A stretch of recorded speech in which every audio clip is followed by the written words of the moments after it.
All right, and we're here. Hey everyone, how are you all doing? Today we've got a quite the show for you tonight. I hope you are buckled in. It's every time it's the same story. As always, it's the same story. We started on time, I guess you could say. Maybe like a minute or two later. For YouTube, it's a minute later. But with Twitch, I always see that it's every time I try, and I know at least why the descriptions for Twitch don't always, or the titles for Twitch don't always work. It's because when I edit the titles and I try to update them, it just ends up updating forever. So right now on Twitch, it says we're gonna be playing Red Dead Redemption, which is untrue. I changed that. I press done or I press update, and it just refuses to update for whatever reason. And then when I refresh the page, it just gets stuck on the same thing. It doesn't actually end up getting published. Hey Hoske and hey Far Cry Lego on YouTube.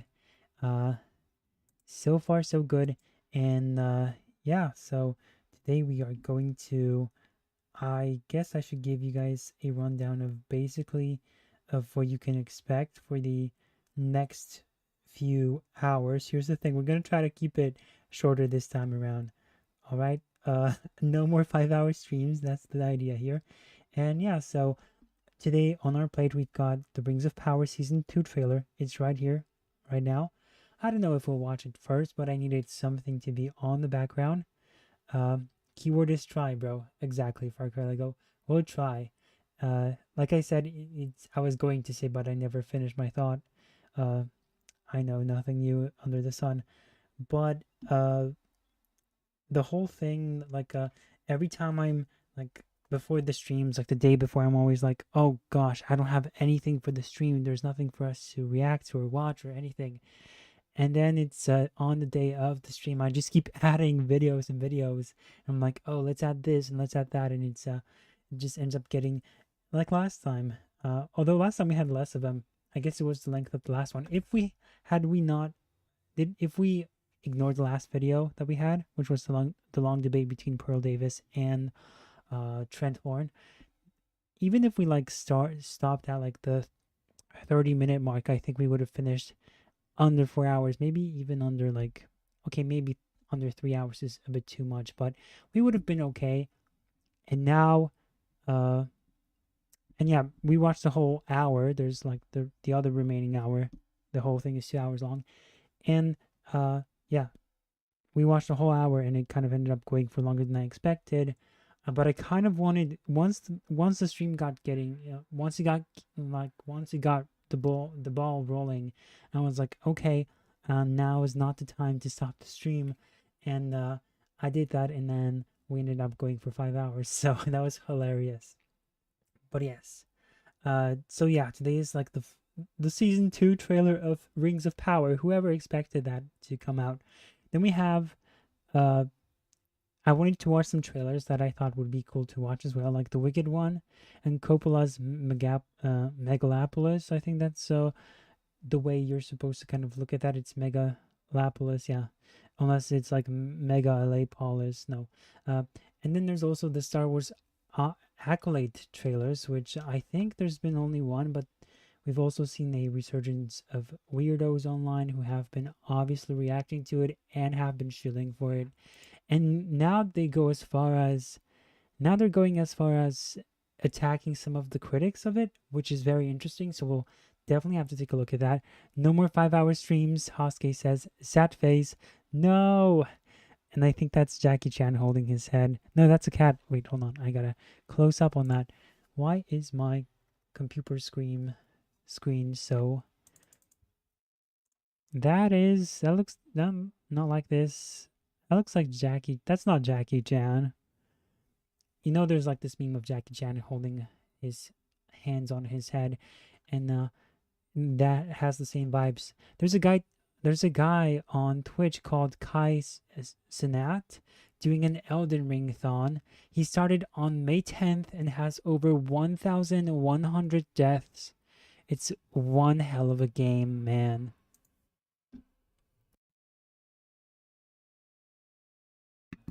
Oh yeah, Elden Ring is a beast of a game. The progression in Elden Ring is kind of crazy. Uh, but that's kind of neither here or there. I mean, it's definitely one of those goatees. And my thoughts on it, bro, says in regards to what you thought, your thoughts on them trying to do a Nintendo Cinematic Universe. I guess my first question to you guys is, what do you guys want to start first? Oh yeah, and then we're gonna be watching Watch Mojo's top 10 DC and Marvel comics list. It was requested by none other than Hosuke.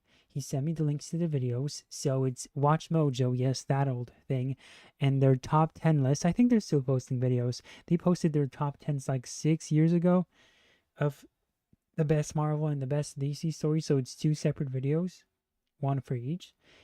And we're gonna take a look at some of their choices that they selected. I think a lot of them are also kind of, uh, I don't know if they're viewer selected, so you can expect a lot of like the typical ones. We'll take a look at that, and I'll give you kind of like a look into like what I read. So here's the thing. I think you guys can let me know what you want to see. Uh, uh, uh. I have even like Assassin's Creed. That's something. Oh, right. I forgot to mention. Assassin's Creed is also on the table today. I think we should, since no one is saying anything yet, I think we should start with not the Lord of the Rings trailer. Or maybe we should. No, let's wait on that. Let's first watch with like the less exciting one, so to speak. Let's start with. I don't think they're less exciting. I think they're probably going to be better, honestly. But to get us started, let's watch the Wicked trailer first. Before we start, does anyone know what Wicked is? And is there a person in here who doesn't know what it is? I guess I'll just explain it straight away. Wicked is a prequel to The Wizard of Oz, a very beloved classic tale. Yes, Far Cry Lego's already like, oh no. And I'll get to your Nintendo Cinematic Universe. If I forget to address it, by the time we get to uh, Star Wars, like once we get to Star Wars and I forget to address that, just remind yourself. Because that's yeah, Nintendo is trying to do that. But yes, this movie is going to be a prequel to not the Lord of the Rings, the Wizard of Oz, and it's also based on a Broadway musical, a very popular one at that. And I believe it was like a huge thing for the actress Indina Menzel, who she went on to do uh Elsa's voice for Frozen. That's her. And why am I watching this stuff? Because or like why are we watching this trailer? It seems very like female oriented, and I guess that's what it is. But I'm also like a movie guy, and I wanted to kind of tell you more about this stuff right here. We talked about the apes last time. I watched that movie, and I kind of did not enjoy it. Kind of did. It had its ups and downs, of course. I think it's definitely a very flawed movie. But hey, compared to anything else that's being put out right now, it's better. And do I think this is going to be good? I don't. But it's got Ariana Grande in it. Uh, I'm not saying that's a good thing, by the way. It's got Cynthia Erivo, who's playing the Green Witch. Cynthia Erivo is, I think that's a very interesting casting. She's of course a a black actress, and she's playing a white character. So already race swaps, but I think Cynthia Erivo or Erivo, she is a witch in real life. She is one. So that's I mean that's Hollywood for you right there. They even made like a trailer about witches. There was this show on one of the streaming services. I think it was Peacock, and it was called Witches, and it had her in it. And again, it wasn't by mistake. She is a witch, or like a psych. I'm not gonna call her a psychic of a psych. Yeah, a psychic, of course. Uh, but she is a witch, and I think that's safe to say. So let's watch this trailer. There's going to be music in it, and I heard that Universal is very strict about their trailers, so I'm gonna flip it. And one more thing. Oh, I forgot to change my Doom background, my overlay. Let's change that then. What an embarrassment. Wrong Doom guy. Classic Doom guy is where we are at with this. Good. And let's just get into it. Let's not waste any time. Today we're finishing Ultimate Doom. Get hyped. And then after that, next week, we're going to play a new game. And I'm going to tell you right away, it's going to be a mystery game. I'm not going to reveal it until the day of the release. So yes, let's just split. Like we've got a lot of videos to go through, I think. So let's speed run through all of them. Are people born wicked, I can't hear anything. or do they have wickedness thrust upon them? Hold on, I'm deaf. I can't hear anything. Can you guys hear anything? I don't think you can. Ooh, that was too much for me.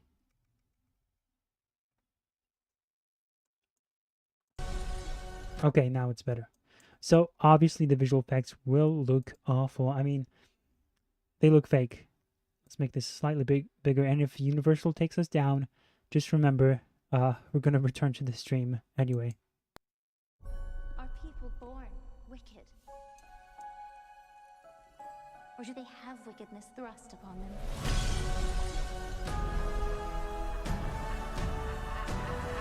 So that's her. That's Cynthia and Revo. Or Revo. You're green. I am. And so that's her. She's the witch in real life. And it's very interesting that they chose her. Obviously, she looks totally different from the original actress. I mean, just the face proportions alone and the skin. But yes, does not look like her. Doesn't matter. She's a good singer. I'll give her that. Welcome, new students, to Shiz University. Shiz. I don't remember there being a lot of diverse characters in this universe. Of course, they're adding all these themselves. Alphaba. You can room with me. And there's Michelle Yeoh, a apparently a prolific actress. I think she's okay. I think she's kind of overrated. She came off of Everything Everywhere All at Once, which, as you know, I hate that movie with a passion. One of the worst movies, if not the worst movie of 2022. I would like to say 2022. I think, yes. Miss Galinda. Popular. Wait, what'd she say? Popular You songs. can room with Miss Galinda. Popular. I know about popular. Oh, I saved you some space, by the way. By the way, this Broadway play was huge, and it was kind of, some people called it like a, and I kind of mentioned Indina Menzel because she went on to do Frozen, and this was kind of like a precursor to that. And Indina Menzel is a very talented singer. She played the Green Witch, the Witch of the West, I think. She played the Green Witch, and now Cynthia is following in her I don't footsteps. think this is fair. I do not. I was promised a private suite. But thanks for asking. Yeah, those dreadlocks. Sorry, no. But yeah, Private Ariana suite. Grande is just kind of like an albino mode all the But time. thanks for asking.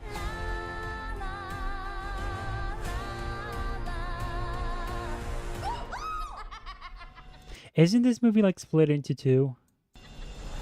Please, everyone take your seats. Oh, no. In today's Go. arts, a real sorcerer who possesses true magic has become all too rare. Is Universal going to take us down? We'll see. Absolutely remarkable. That was you who made all that happen. How did you do it? I don't know. Okay, so far there's nothing interesting happening. I've never known. I mean, nothing to write home about. You. Come with me. It's not awful. It's Nice. not, Not you. You. aside from like the You're the typical diverse castings, one of course. the wizard has been waiting for. Galinda? Ew. I know. It's my granny's. I'd give it away, but I don't hate anyone that much. Hey. You should join us tonight. And don't tell me you have nothing to wear. Because you could wear this. Yeah, just lean into the witch look. Something has changed within me. I'm also a huge fan of musicals, just putting this out there. She doesn't give a twig what anyone thinks. Something is not the same. I mean, all of you look like freaks, let's just be honest. Of course she does.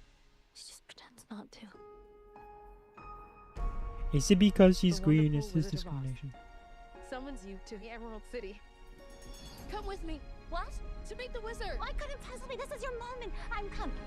Yeah. I think Ariana Grande, you know, she had she worked at Nickelodeon before. I think she can pull this off, even though she's a homewrecker. And this whole production had a huge drama happening because she hooked up with a married man who had a baby, and so she's a homewrecker. Just putting this out there. Yeah, this all happened in this movie, but on the set of this movie, by the way. The great and terrible. Terrible.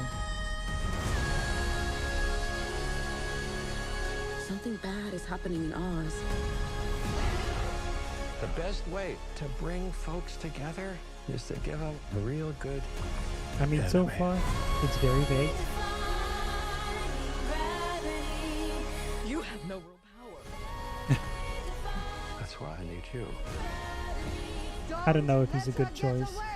This wicked witch.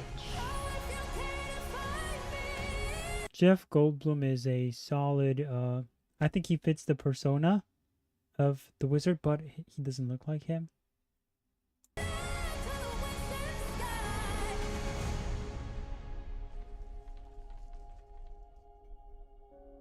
Don't be afraid. That's her origin story. Somebody knocked her down. I'm not afraid. It's the wizard who should be afraid of me.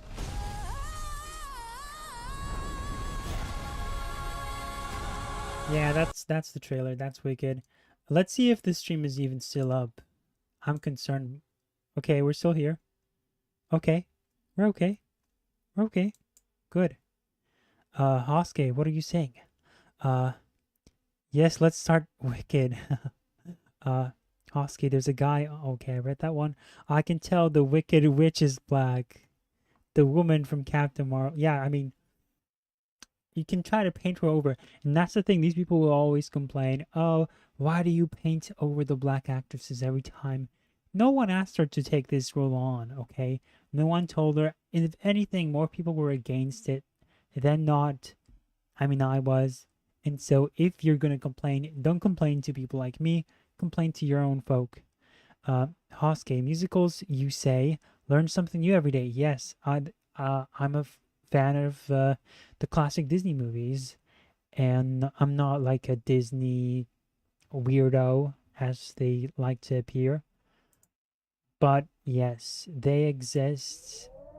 And I'm not that person. And what is up here next, you might be asking yourself. This is Francis Ford Coppola's next movie. He funded this movie himself. I mean, I think he sold one of his, I don't want to say his brewery, but I think it might be like one of his, definitely one of his companies. He had to sold it just to fund this movie. So you really know he's putting his heart into it. And here is this, Francis Ford Coppola is of course the director of The Godfather, Godfather Part 2, of course, as well as Godfather Part 3, and Apocalypse Now. So huge movies right there. He criticized Marvel films, and he's kind of gone quiet for a couple decades, I would like to say. Maybe he did like a documentary or something, but for the most part, he's been quiet. He's a big name, and he's directing a new movie here. Like I said, he's definitely putting a lot of money from his own pocket, and he posted this trailer. Yes, I'm saying he posted this trailer because the trailer is on his YouTube channel. Francis Ford Coppola has a YouTube channel, and you might be asking, why did he post this on his, why was this posted on his YouTube channel? And that's because no person, no distributor, no production company, distributor, of course, those are movie theaters, so they will probably pick this up, but no production company no studio wanted to produce this movie. And the distributors are like the studios as well, but the movie theaters, right, they're of course going to air this, but the distributors are also the studios. No one wanted to distribute this movie, which means no one from the studios wanted to kind of get, like, the distributor basically gets into contact with a bunch of movie theaters chains. They have connections, they know the business pretty well, and it's important for them to kind of to get the movie into the movies, and so that's the person who makes those deals and decides on how many screens it's going to play. I don't know if this movie has a distributor at this point. I don't know if there's a studio backing it. There is something at the beginning, there's a logo, but I think that might be just Francis Ford Coppola's own company, like his production house. So it is really sad, and it makes me think that this movie might be either very awful or bad, which would be crazy. I think the movie's like, I think I saw a number and it was like 90 million. So that's a pretty big budget for a movie like this. Might be even more. Let me double check before we play this. But yeah, so here what we see. I mean, I think that's going to be his production company right here. That's going to basically create the movie. Let's see. Megalopolis. Is that it? Yep. And so this movie stars Adam Driver, to make it kind of put everything into perspective. Shia LaBeouf, which, okay, Zendaya, Aubrey Plaza, and the girl who played, I think, Domino in, I think she played Domino. Or who else did she play? In Deadpool 2. She definitely played in the Furious 7 movie, so that's her. So her name is Nathalie Emmanuel. And Giancarlo Esposito. This is a star-studded cast. And I'm putting this into perspective because no studio wanted to pick this up, and it's directed by a legend in the industry. It's kind of very sad how the studio kind of dumped this movie. Like, no studio wants to pick it up so far, and it's crazy to me because it is premiering. It's premiering in tomorrow at Cannes. So we'll see what the opinion on this movie will be. And it's got a budget of $120 million. That's crazy. That's crazy that he kind of like funded this himself. So I'm just putting everything into perspective for you. So I'm really curious to know if this trailer just looks awful. And let's just see. Hopefully Francis Ford won't be the guy who copyright strikes us. Just imagine him going over every people's like videos and manually copyright striking everything. That'd be hilarious. When does an empire die? Does it collapse in one terrible moment? No. But there comes a time. Oh my goodness, he's in it too? What is it with this movie that they didn't want to pick it up? Not so crazy to me. It's just crazy. I'm just looking at everything I'm saying right now, and I can't believe no one wants to pick this up so far. It's going to be, like we said, on a it's going to the physical festival circuit, so I think it's going to find somebody eventually. But the fact that nobody picked it up so far is just crazy. It's crazy. And it's interesting. He says like something about like empires falling and what does it take, or like how long does it take for it to fall. Is this movie maybe too based for these studios who are like, we don't want to normalize whatever message is being put out here? It's very anti it's too based. It's not progressive enough, let's say, even though it has like a huge cast. That's just crazy to me. Let's keep watching this. When its people no longer believe in it. Don't let the now destroy the forever. Ladies and gentlemen, and children of all ages, welcome. Is this society? I mean, Is this way we're living? So far it looks good. The only one that's available to us.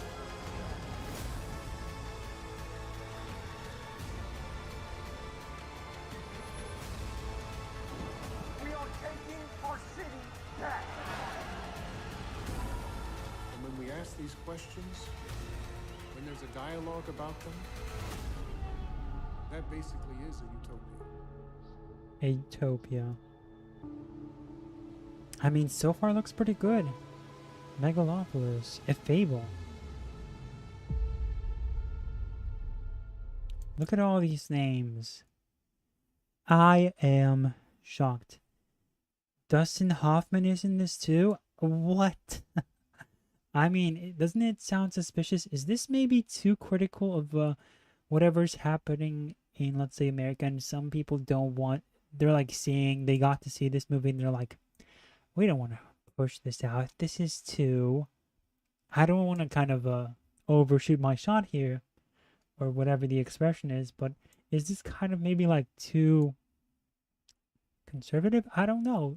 Like, what would be the reason for this not to be, to not have a studio backing it right now? It looks pretty cool. I mean, I gotta say, I was like, okay, it's gonna look like a very cheap movie, but this is Francis Ford Coppola. How could it look like that? And then, or maybe it's the visual effects that are going to be awful. This looks pretty good. It looks even better than, I gotta be honest, it looks better than your modern Marvel movie. Like, the visual effects in this look pretty, like, normal. I don't know.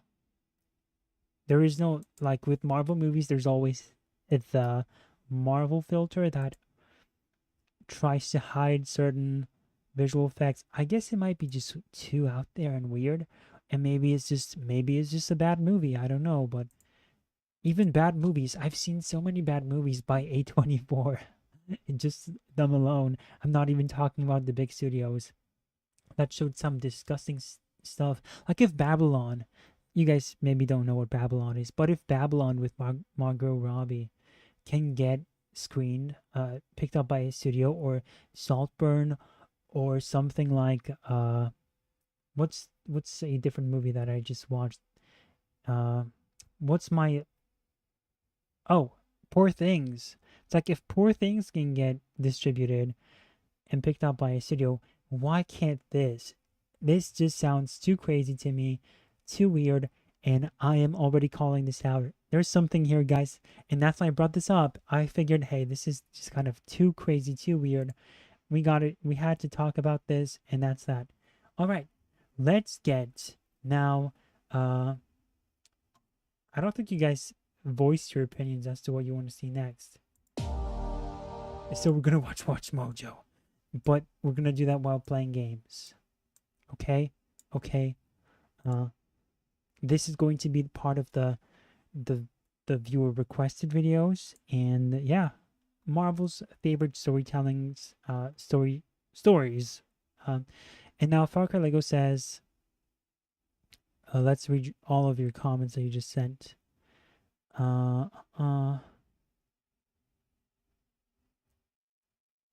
I saw the live theater. Oh, you saw the Broadway play of Wicked. It was painful. I hated the live show. I remember watching it back in 2016.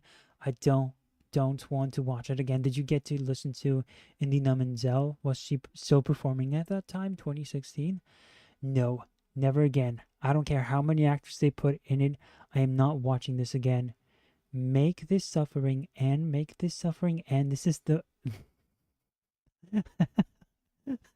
I missed your comments the first time. I'm not sure why I didn't read them. But this is the second Wizard of Oz prequel. I remember the first one, Oz the Great and Powerful. I kind of enjoyed that one, even though it got panned. And this is the one I hate. Finally, this pain is over. I guess we... And now moving on to Far Cry Lego's thoughts on Megalopolis. I guess we'll find out. So far, it looks pretty good. I never saw that film. Same goes for Spy Family Code White. I want to watch Carl Jobs vids. I want you to watch the Carl Jobs vids I sent you earlier. Is that the guy who did it? Who did the speedrunning? I still have that in the back of my mind. Don't worry. I'm just kind of wondering what the best time for it will be, because now I have like a lot of videos that I have to go through. And I figured since we watched the Doom 2 speedrun for Doom 1, then maybe it's a good idea to watch that video when we're gonna play Doom 2. You know, kind of like flip it. I figured that'd be funny. And yeah, so on that note, we're gonna be watching top 10 Marvel graphic novels. And here's the thing, Hosuke. Here's the thing. You sent me 2 videos, like, you know, it's like Marvel and DC. Let me bring up the game first. Or maybe no, let's bring it up. So you sent me the game, right? Sorry, not the game, the videos to these. And so it's Top 10 Marvel graphic novels, right? Okay, that's the title of the video. And then the equivalent of that video for DC should have been Top 10 DC graphic novels. But that's not what you sent me. You sent me Top 10 Marvel graphic novels, and you sent me Top 10 greatest DC comics storylines or story arcs. And there is also a Top 10 Marvel comic stories ever written, and it's a different video than this one. So it's like you send me 2 videos that are somewhat of the same idea, but they're not exactly 100% like lining up, because if we're going to watch Top 10 Marvel graphic novels, we should technically watch Top 10 DC graphic novels. But hey, you sent us what you sent us, and we're going to go with what you sent us, and we'll start with Marvel. We're not going to flip it anymore. Maybe one day we'll kind of watch the other versions, the other counterparts to these videos. And but yes, let's see what their opinions are. Watch Mojo, you can kind of know what you're getting with that. It's likely not good, but hey, let's watch this list.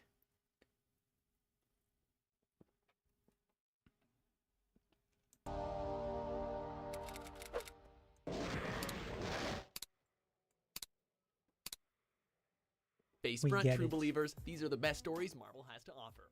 Welcome to WatchMojo.com, and today we'll be counting down our picks for the top 10 Marvel graphic novels. I was wrong about you.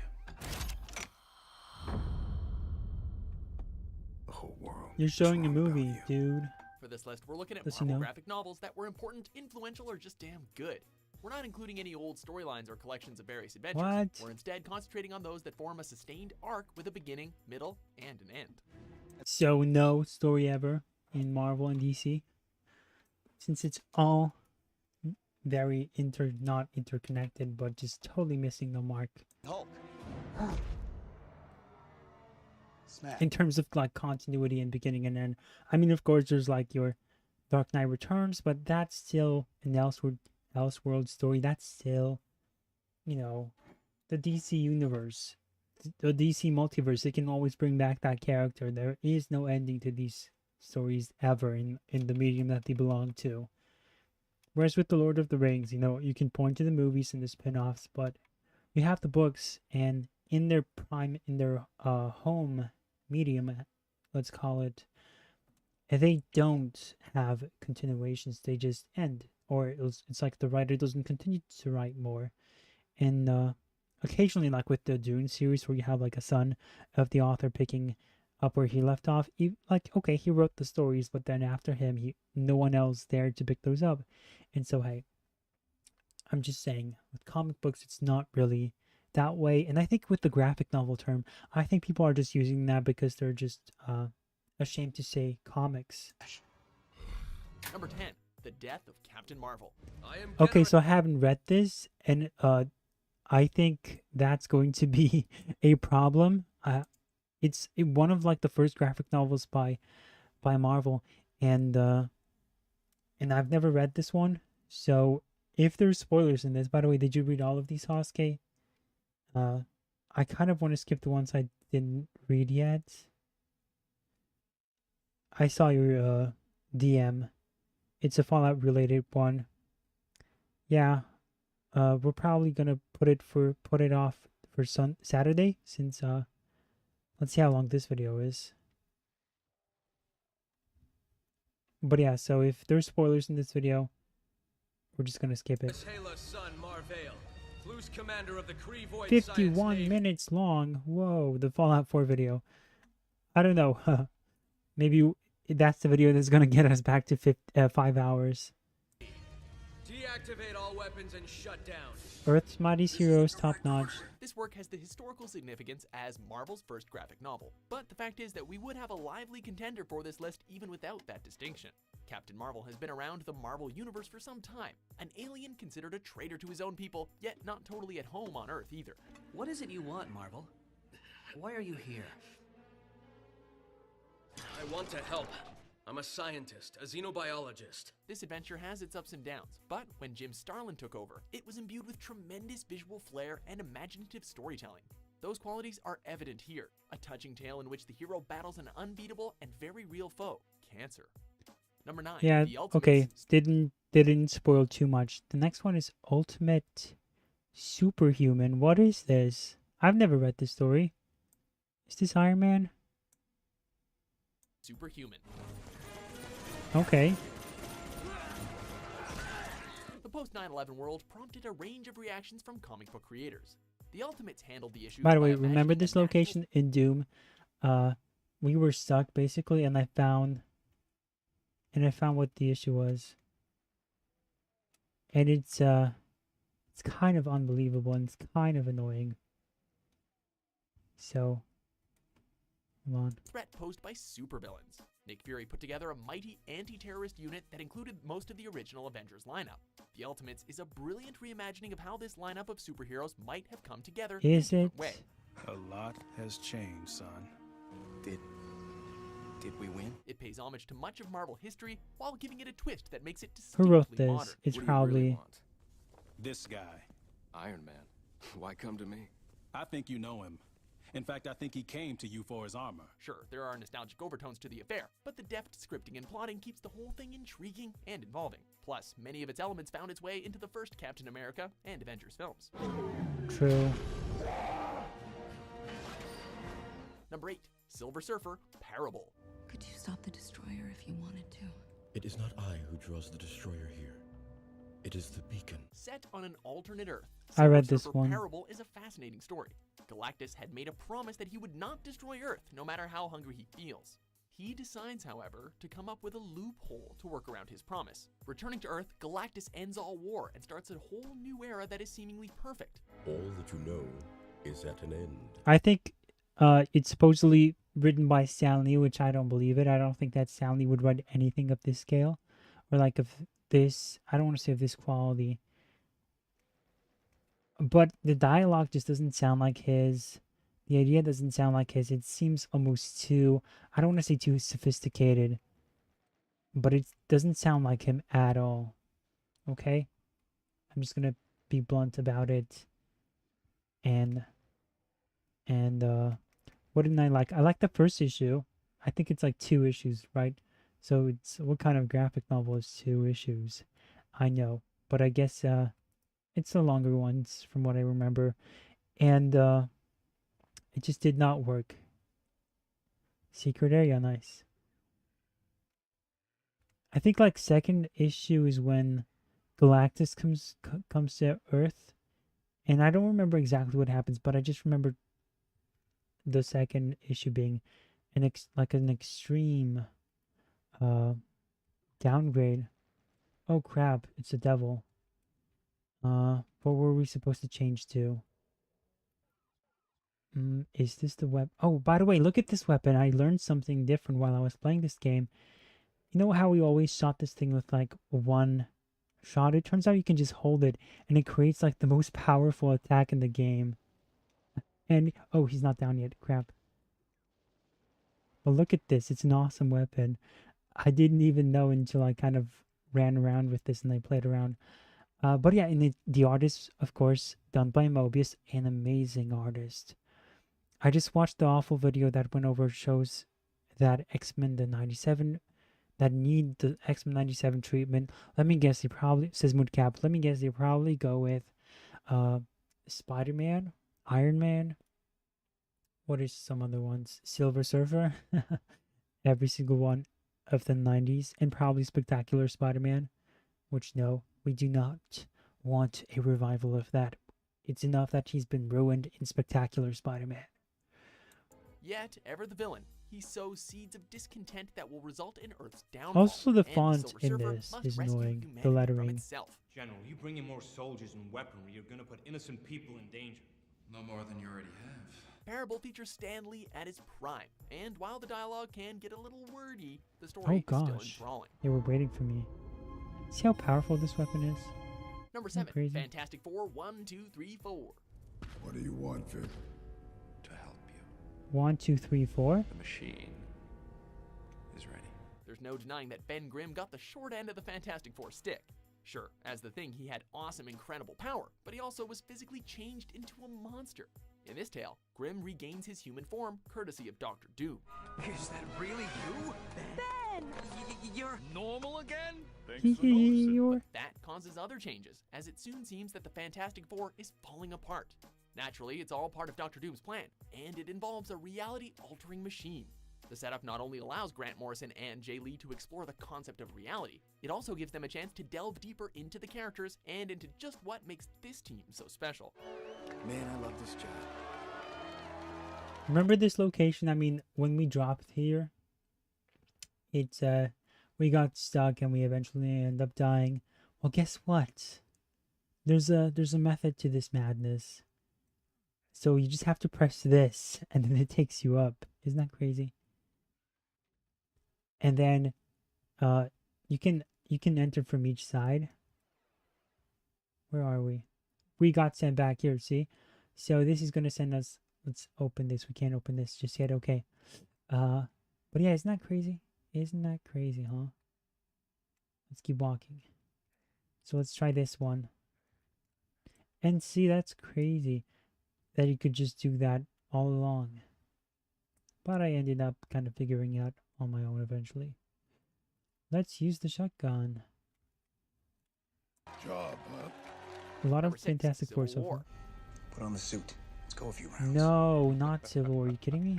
You people are so petty and tiny.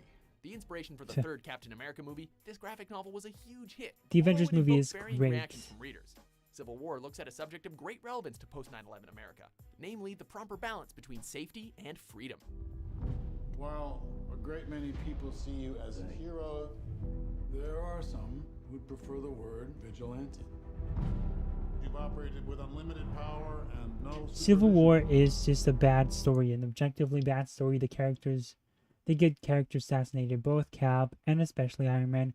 It's a joke at this point, and anyone who puts it on their top 10 list should not be listened to. It's just the most popular ones, I guess. By the way, did Hosky read all of these? Who's shooting us now? Who's doing... Oh, there you guys are. So as you guys can see, nothing happening here either. But it doesn't mean we give up. Because there's more. Let's go up. That's something the world can no longer tolerate. So we In the entered novel, through the this government way. has passed legislation for required regulation of superheroes. One group, led by Iron Man, supports it. Another, led by Captain America, opposes it. The It's arguments just- and fists I love the fly art, fast of and course. furious from there onwards. In the aftermath, one of Marvel's iconic characters is killed. Civil War captivated audiences, Which no matter one? what side of the issue Oh, they Cap. were on. Oh, I guess I shouldn't spoil. Sit down. Final warning. I could do this all day. So with this place, see, as you can see, you can kind of enter from each side just by going from a different location. So here we're back to where we were at the beginning. Who's shooting this time? Whatever, we're just gonna speed run this. There you go. And we're up here. And we got the blue skull. There you go. And everything should be downhill from now. Number 5, Astonishing X-Men. The place was destroyed, and now it looks like nothing happened. I didn't read No this time one. has passed. Joss Whedon's gifted story arc forms the basis for this first volume of Astonishing X-Men graphic novels, and it was everything X-Men fans could wish for. Whedon reunites the X-Men in the wake of Jean Grey's death, and the team gets right down to business just as the new mutant cure surfaces. Naturally, there's more to this development than meets the eye. And now at last, we have found a cure. Whedon's passion for the characters comes through in the way he develops and uses them, and the writer makes excellent use of his uncanny ear for dialogue. This children is Kitty Pryde, who apparently feels the need to make a grand entrance. I'm sorry. I was busy remembering to put on all my clothes. Also another huge asset, Dang. John Cassidy's vibrant, commanding artwork didn't just impress, it astonished. No doubt you're wondering what it is we want.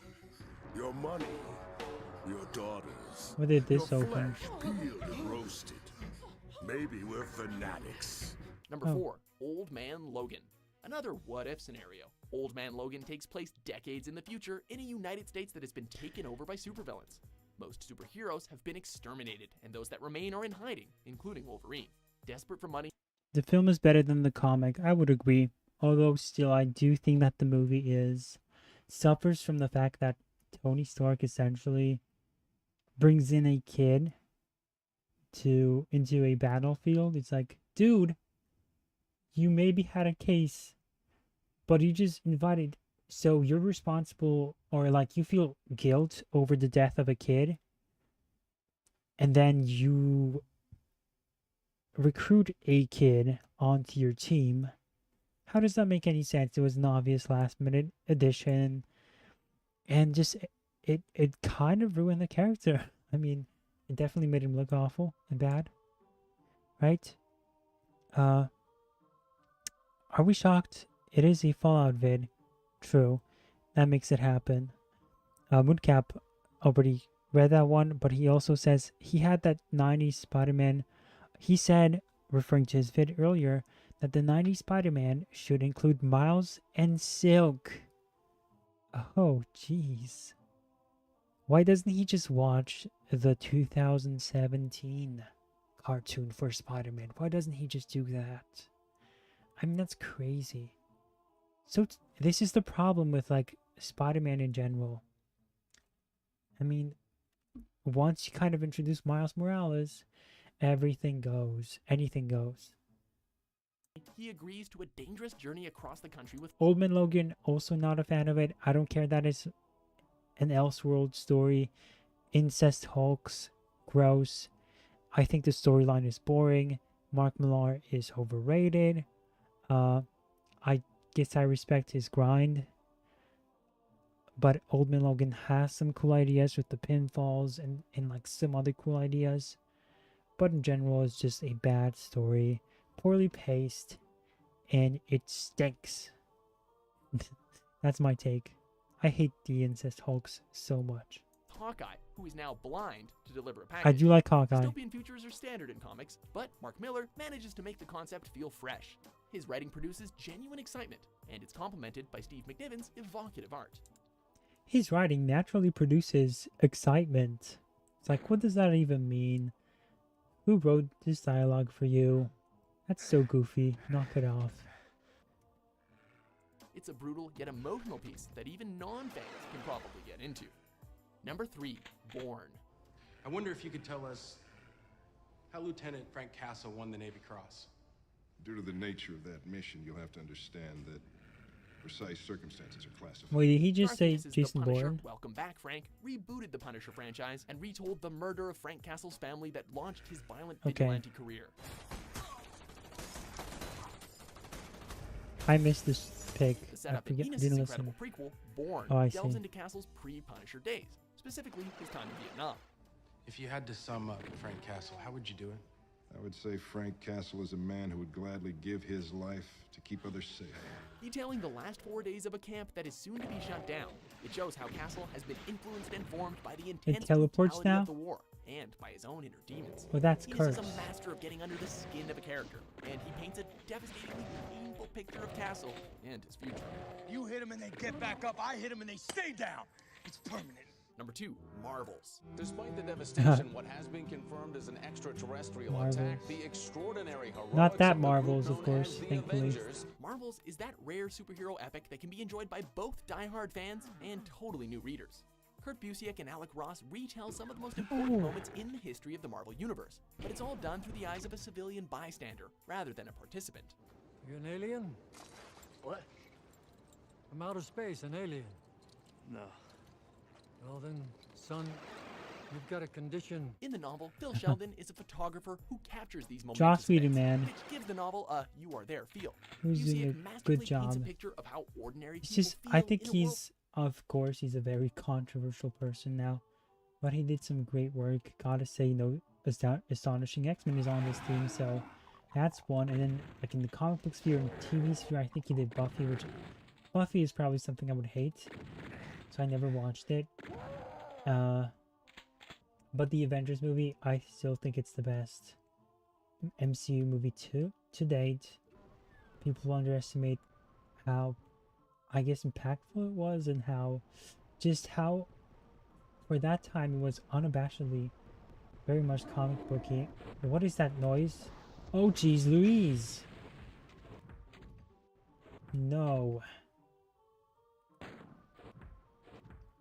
Who invited this dude? We're screwed. The Marvels. We're on the Marvels now. Best MCU is Iron Man 1 and Avengers 1. So true. And I think even Avengers 1 is better. It's just the way he's able to make all these characters interact with one another. Oh gosh. It's over for us. I guess we just avoid him, huh? Come out, wherever you are. Hey, knock it off, the explosions. Oh, there's an invincibility orb right there. YOLO.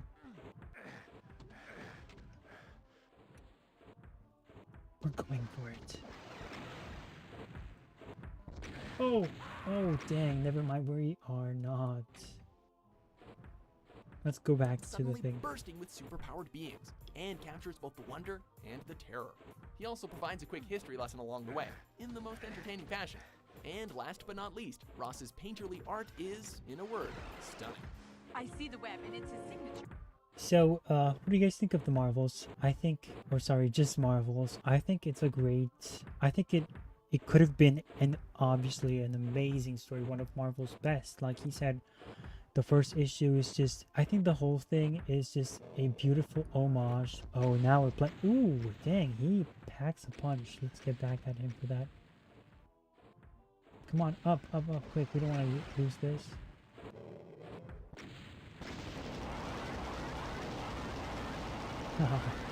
Die, loser. Are we just wasting our ammo on him instead of just ignoring him?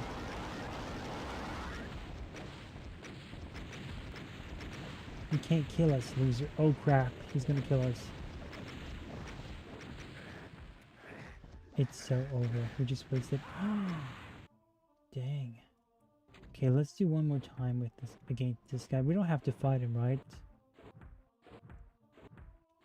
He's just like a one, and it's just something you can ignore. Hopefully. Go up. So I think the Marvel is oops, sorry. Let's just throw these bombs at him.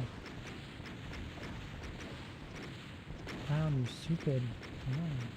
What do you think you want, huh? Nope.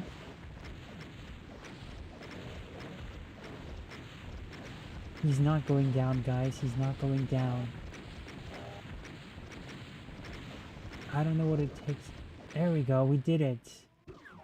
Oh. Exit. I don't want to exit just yet. There's a secret location we just missed. But we did it. So yeah, speaking of Marvels, what is this even? I don't even know what these are.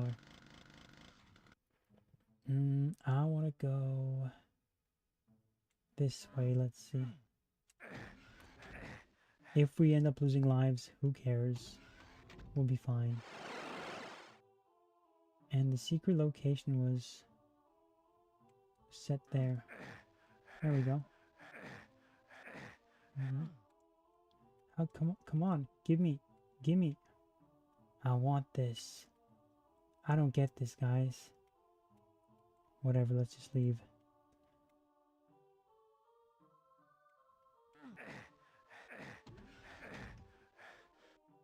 And the Marvel the Marvels, not the Marvels. Marvels by Kurt Busiek.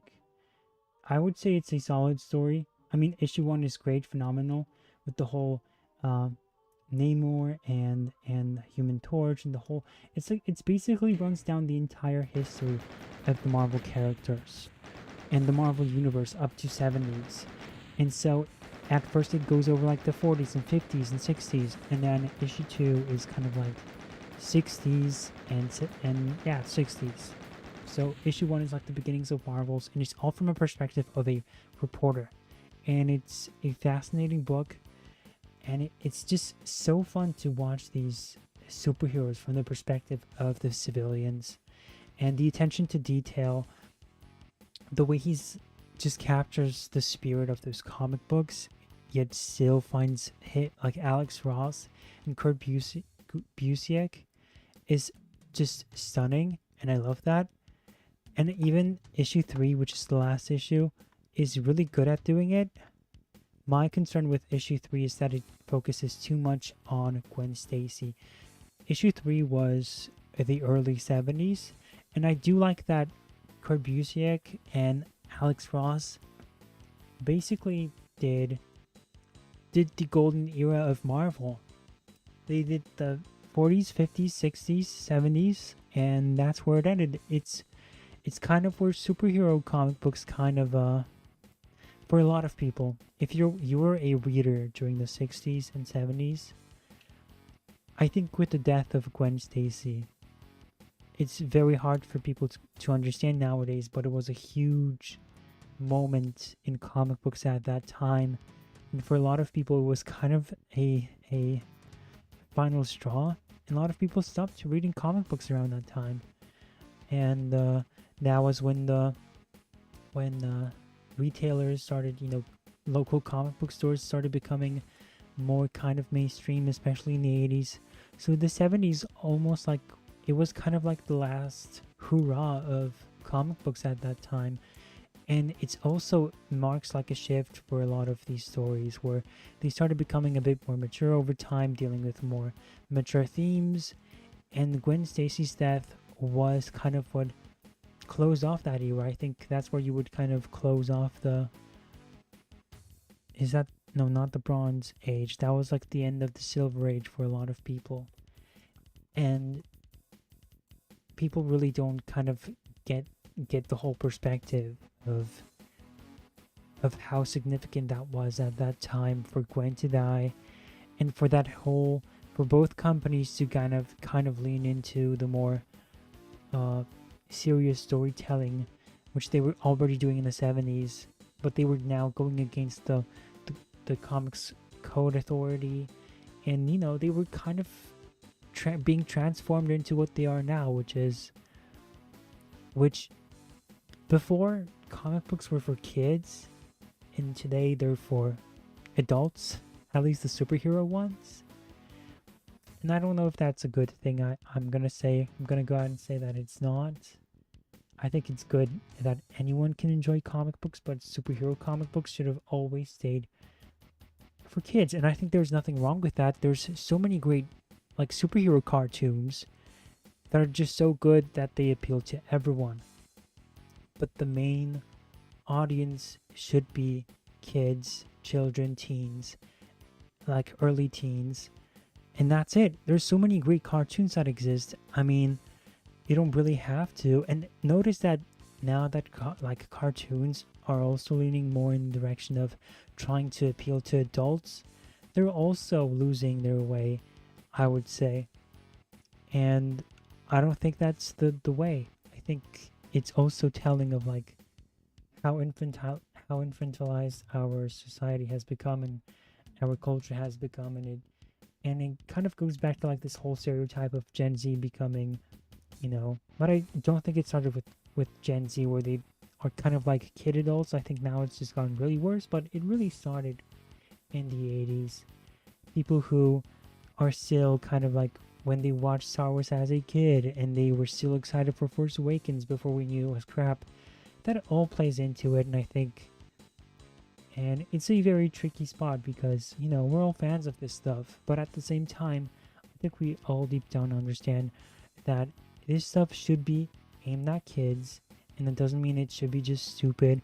I think C.S. Lewis writes it best when he says that if a kid's story is can only be enjoyed by kids and not adults, it can only be enjoyed by kids, then that's a good indicator that it is not a good kid's story. It means it's a stupid one. And we see so many nowadays, because everything has skewed adult, things that should not be for adults, or should not be, the target demographic should not be adults, but everything has almost skewed in that direction. Like the Marvel movies, they're rated PG-13, right? So kids who are 10 can't technically watch, even though they do, of course. And Disney, when it comes to the toys, they very much did put out those toys for kids, and yet the movies themselves were PG-13. And at the same time, that kind of goes to we should acknowledge the fact that, yes, I forget the ratings, what the ratings group is called, but they are a bit too strict with that. Now you get like, I think Frozen is like PG-13 nowadays, so it's kind of messed up with the whole rating. The ratings are overly sensitive to some things, and but still, I think like so many things skew adult now. They know that their audience is generally adults, and that the online discourse is usually going to come from adults. That now you get the stuff for kids is just brain rot. It's Teen Titans Go, which we found out last time. It's not even over yet. It's their longest running TV show, and that's the sort of content, or like, I don't know, would I kind of include Adventure Time into that space? It definitely skews for adults. And yet it's trying to like walk this fine line of, it's like, okay, it's kind of brain rotty at times, but kind of more like for adults. It still tries to appeal to adults and for older teens. And, you know, it's that sort of stuff. And then that's why you get these grown-up weirdos from Twitter who watch stuff like Steven Universe, and they obsess over that stuff, and you get basically a lot of indoctrination into these kids shows, when it should be about, I mean, I don't believe that you can totally omit politics and morality in stories, but there are certain political ideas you should abstain from, mainly the LGBTQ plus crusaders. I think that should be left out from those shows, and many others, but I won't get into that now. So yeah, the time really has shifted, and I think the Marvel series really represents that well, and I think even issue 3 does a good job of that, and I think that's why they went with like the Gwen Stacy story, and I think I read it in interviews as well. In interviews, Alex Ross reveals why it was so important for him to go with the Gwen Stacy storyline, and why it was so important for them to go in that direction. And I agree, but I still think that I'm a huge Gwen fan. You guys know me. I prefer her over Mary Jane times a million. But even me, when I was reading that story, I was like, this is a bit too Gwen Stacy centric, and the story was almost trying to turn her into this saintly figure. And I understand, like, again, going back to like the 70s and what that meant for a lot of people, but you are kind of adding a lot, and I think her being added into like the main story, and her coming into contact with our main character, I find that to be just needless, and it definitely halted the story from what it was before. So I think Marvel's is a good to okay story. I think issue 3 could have been much better, the 1/3 of that storyline of that graphic novel. So that's my take on Marvel's. I'm a huge fan of like the first 2 issues. It's like I said, it goes over like the mutants and how they kind of look to a lot of people, and I'm never bought the whole mutants are kind of the discriminated ones against, but you know, it kind of gives you that perspective, and then you get to see Giant Man from the perspective of the civilians, and it's just all around great stuff. And like I said, it has so much attention to detail, so much love for these comic books. And it really captures the 60s and what the 60s, the comic book specifically in the Silver Age, what they really meant to these people. And what reading them was like, you know, kind of like what Star Wars is to a lot of adults nowadays, where it's like, oh, this movie was huge for them. And it really kind of redefined their lives. And the way they look at it is sometimes with rose colored tinted glasses. And that's the way the story was kind of handled, Marvel's. And I very much appreciated that outlook, because then it kind of added this kind of, like, especially from the side of the reporter, it gave you the whole thing was much more significant than you even realized at first. And yeah, I see a lot of comments. Moodcap says BTS is intended for children, and because of that, it does kids. Because of it, those kids grew up to be lifelong fans. So true. And is still till this day considered by many to be the greatest Batman storyline, whatever. Not even just comic book, not even like adaptation. Best story ever, like best run on the characters of all time. Moodcaps also says shows like Adventure Time and Steven Universe ain't for the crazy Tumblr audience. Aim for the crazy Tumblr audience. I know there's a lot of fans of like Adventure Time in that era of Cartoon Network shows, Gumball, regular show. So, yeah, I'm always kind of like, I was not a fan of those shows, even though I did watch some of them. I did watch the episodes, especially for Gumball. I watched a lot of that, and I do like some of the episodes. But I think like the whole thing, the whole aesthetic, and the whole storyline is just kind of, it just looks like it's you compare like the 2000s Cartoon Network era, which is action, and sometimes you got comedy in there, but it's a totally different approach. Whereas like these Gumballs, regular shows, and Adventure Times watch more like, they're more like a slice of life. They have a lot of those elements. And that's kind of what I did not appreciate. It's like they all became kind of samey. We Bare Bears was almost the same in that, you know, I enjoyed that show, what it was. But, again, has that slice of life approach.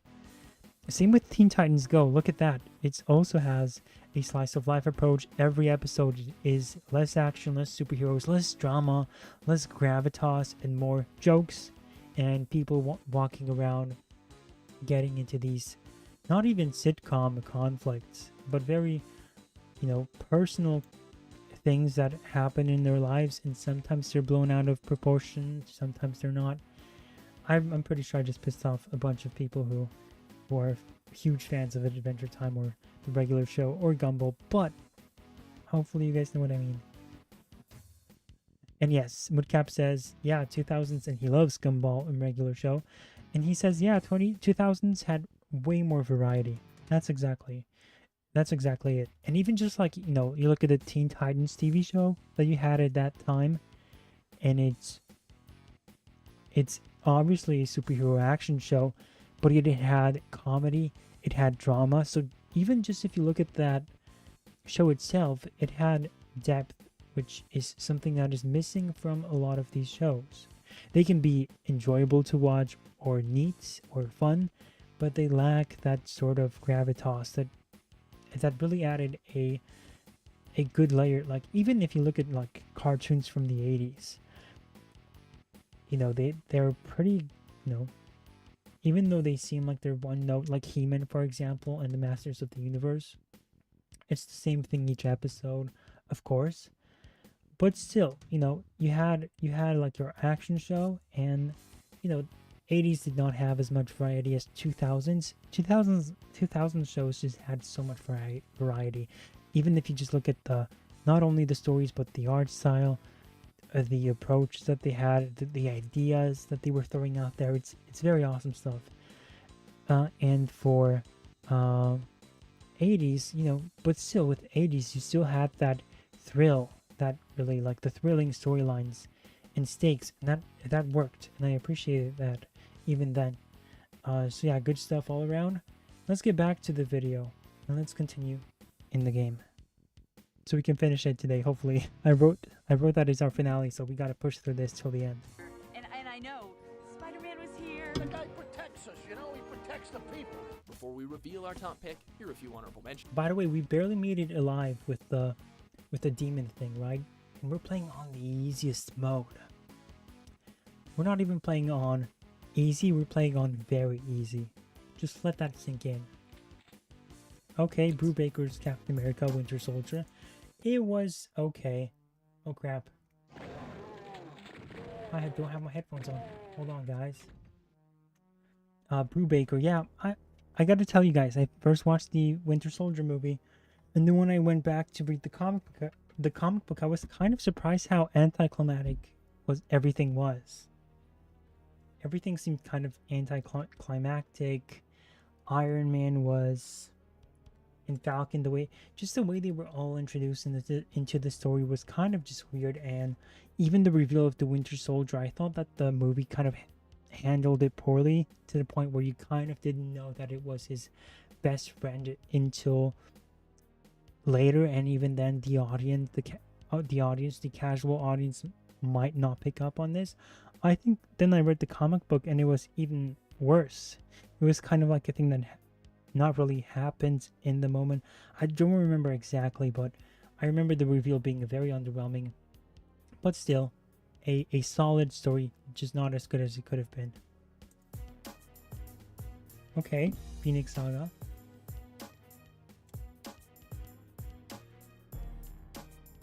Man Without Fear. Man Without Fear is just, I would say Man Without Fear is it was a TV pilot that was rejected and then turned into a TV show, comic books. And it reads very much like a TV show, like a mini series in the least. Save right. Yeah, 55 health. That's not good. Oh no.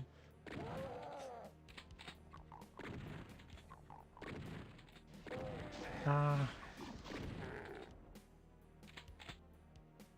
Dang you, game. But yes. That's essentially where I'm at with the Daredevil. And then there's Born Again as number 1? What? That's crazy. It's not... Oh my gosh, that is... What? That's a plot twist. I'm referring to the game. But yeah.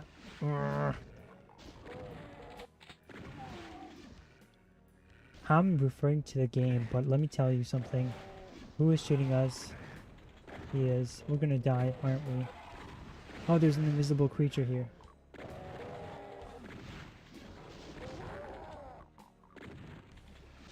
Imagine if we played this on very easy. Imagine. Just give me health. Hello? Thank you. Oh, just screw off already. Who is doing this to us? What did we do to hurt you? Born Again is like a fine story. I think it's not even a graphic novel. Speaking of their criteria for what a graphic novel is, it's a part of a run. What kind of lie is this? We have 2% health. This is not going to go well for us. You need a blue key to open this door. Where does it say blue? I don't even see a blue marker around this thing. Whatever. I think we should just die. A yellow key. What? A red key for this one?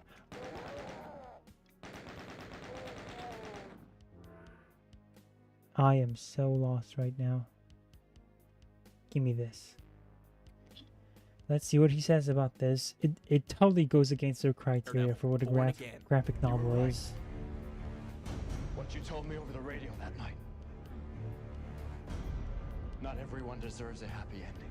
Frank Miller has a real affinity for the Daredevil character, and he did some of his best work on this amazing graphic novel. Miller basically plays God to Daredevil's Job, putting the poor guy through a series of hellish trials to test his mettle.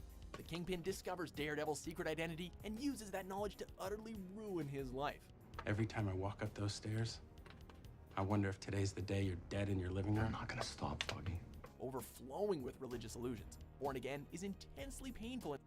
It's just annoying with the religious illusions. I wish that Frank Miller just stopped. How I wish. I mean, Daredevil is just that sort of character where they can never make their mind up. They're always like, oh, he's Catholic, then he's not. And at that point it just becomes pandering. Just stop. It's very inconsistent. Clearly a lot of writers hate faith. Oh no, I'm locked in. Oh gosh, what the heck is this place? What the heck? Oh no, now they're coming for me. And I'm on 2%. Oh, now they're all coming for us. This is not good. There we go. Had to happen someday. But yeah, I just wish they kind of stopped with the whole, is he Catholic? Is he Christian? Is he not? He's not. Let's just say he's not. Red key for this. Right, so that's just me maybe, but of course others have their opinion. That's why I'm not a fan of Daredevil. It's just very inconsistent, and I find that to be very annoying. Is it bad if I like slice of life shows? No. But I think it's just like having too many of them. And that being like your main thing for a Cartoon Network TV series, an entire lineup of slice of life, you know, that's like, it has no variety, and it's not even like the most exciting genre to do. If you're doing cartoons, you should be able to do something that totally utilizes the medium of animation to its fullest. And the problem with slice of life, or it's not a problem, it's just they can choose whatever they want. But if you have just that, it just tells you that they're really limiting their budgets. And yeah, the state of cartoons is basically those shows, and that should tell you something. Hoske says, number 5, Guardians of the Galaxy. Hard to disagree there. Dance-offs just pissed me off so much, but hey, what are your next ones? Civil War? Okay. Number 3, Iron Man with a hyphen. Iron Man with a hyphen. What is wrong with you, man? Winter Soldiers number 2. Okay. And Avengers number 1. Avengers number 1. Respect. You want to know my top 5 MCU movies? I never answered. He just says it anyway. I don't think you're going to like it, but I'll tell you anyway. Should have went on my laptop for that. I thought it did have a hyphen. Did you really think Iron Man had a hyphen? Are you? Just tell me you're trolling me right now. Tell me you're trolling me. Because that's just so offensive. Oh, that's dog. Oh my goodness, when did you guys come from? What? Oh my. What a bunch of baloney. I feel betrayed. What the heck even happened there? Okay.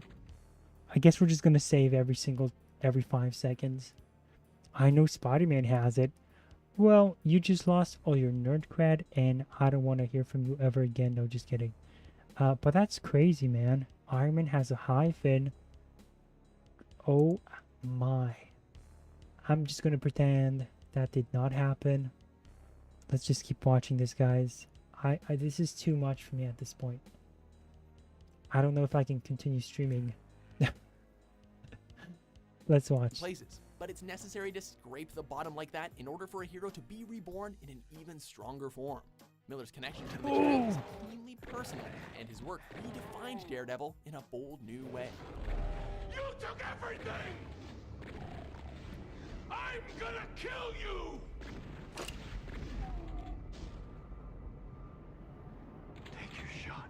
you agree with our choices? What other marvelous adventures should we have included? For more incredible top 10s published every day, be sure to subscribe to WatchMojo.com. Okay, so that was the Marvel one, and that's Marvel top 10 Marvel graphic novels. Now, on to not top 10 DC graphic novels, but top 10 greatest DC comic stories. The DC universe is full of great stories, but only a few can be the very best. Oh, baby, I think you've misjudged Oh me. Welcome no, to WatchMojo.com, and today not the animated movie. we'll be counting down our picks for the top 10 DC comic stories ever written. The lasso compels you to tell the truth. Hey, just a quick reminder, if you like this video, be sure to smash that like button and I'm glad subscribe I'm for more glad we great didn't content go every into day. spoilers. For this list, we'll be looking at stories We're gonna published get by ambushed, DC I just Comics know that it. stand out as the best of the best, What is taking this? the company's iconic characters to new heights. Oh, and look out for a ton of spoilers. Number 10, Oh. JLA, Tower of Babel. Alfred, get the Batwing ready. The Justice League is under attack. By whom? Okay. By me. You don't get to be the Dark Knight without being prepared for every possible outcome, but this story demonstrates that Batman's habit of planning for every contingency doesn't always plan out well. After Ra's al Ghul steals Batman's top secret files explaining how to take down every member of the Justice League in case any of them ever went rogue, Ooh, the League nice. finds itself totally incapacitated. Understandably, Batman's team is more than a little pissed off after the dust settles. This is one of many stories that establishes Batman's ultra preparedness, as well as how his methods can cause friction with his teammates and fellow superheroes. For Batman and Justice League fans, Mark Waid's JLA run. I know Trashpoint is going to be on this list because this is the normie video, but it better not be in the top 5. We'll see. Oh no, we need more keys. Great. You guys can see the teleporter here. It's probably in the other room. I saw it in the other room that we went to before we died. So, and we have a med kit here, so good. We know where to go. I mean, Tower of Babel is probably like one of those storylines where you just kind of love the whole premise, even though YOLO. Oh no.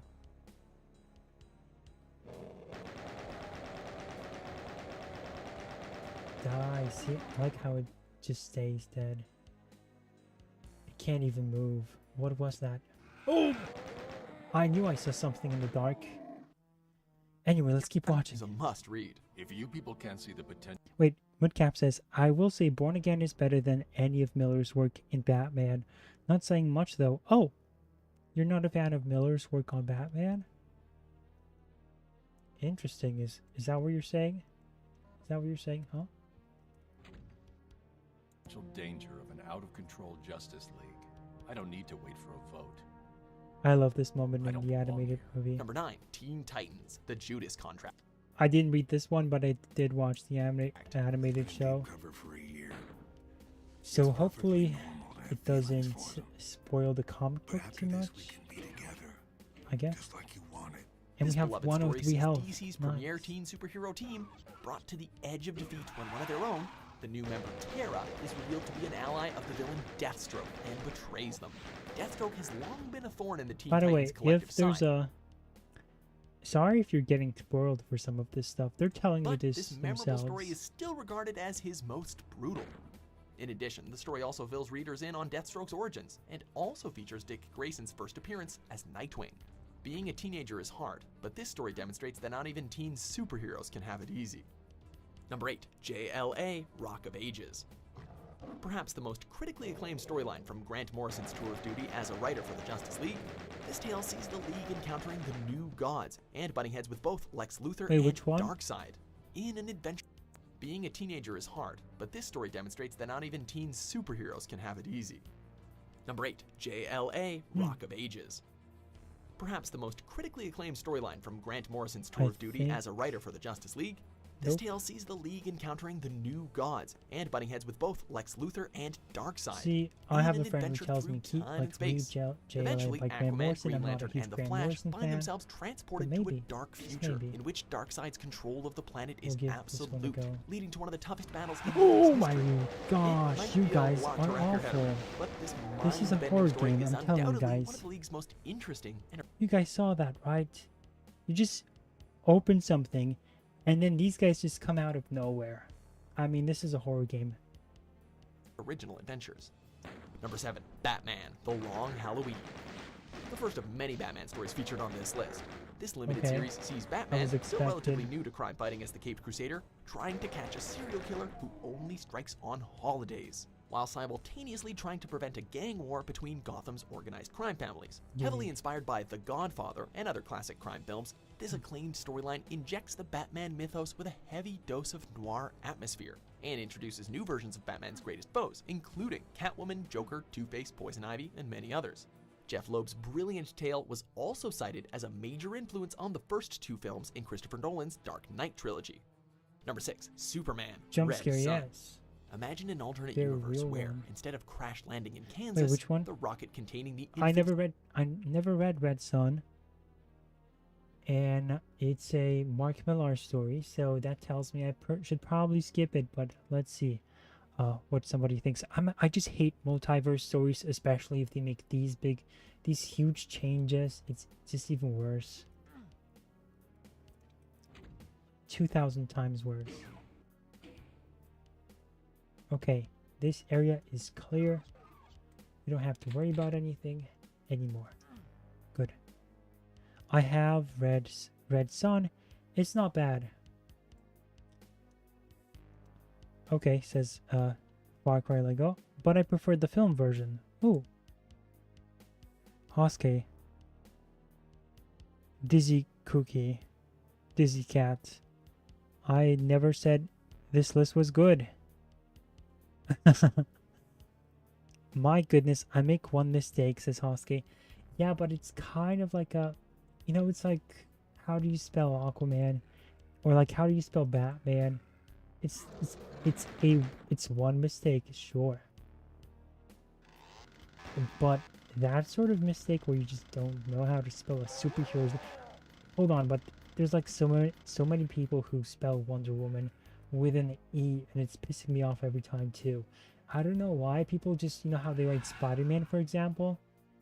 They always write it with an A, but when it comes to like Wonder Woman, Catwoman, they spell it with an E for whatever reason, and it's just weird.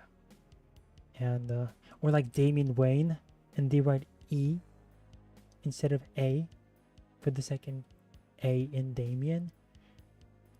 I mean, that's just off. It's just weird. I think Flashpoint is an honorable mention. Ooh, that's good news for Moodcap then. Superman landed in the Soviet Union at the height of the Cold War. Well, that's the exact what-if scenario that Mark Millar's beloved miniseries is built around. Having been raised by the state instead of a kindly elderly couple, Superman grows up to become a symbol of communist might, eventually succeeding Stalin as the leader of the Soviet Union. And the only one who can oppose him is the president of the United States, none other than Lex Luthor, of course. If you plan on checking out any of DC's alternate universe Elsewhere stories, this is definitely the place to start. Number 5, Kingdom Come. How about no? Well, speaking of dark alternate and timelines, fun fact, I've never read Kingdom Come. Crazy, right? But I have seen a couple panels, and I'm like, maybe I should read this story, because if I ever were to read it, maybe I just get so much slack for hating a beloved Mark Waid story that is just considered to be a classic for many. Look at this. I don't even have to get my hands dirty here. I can just cut to the chase.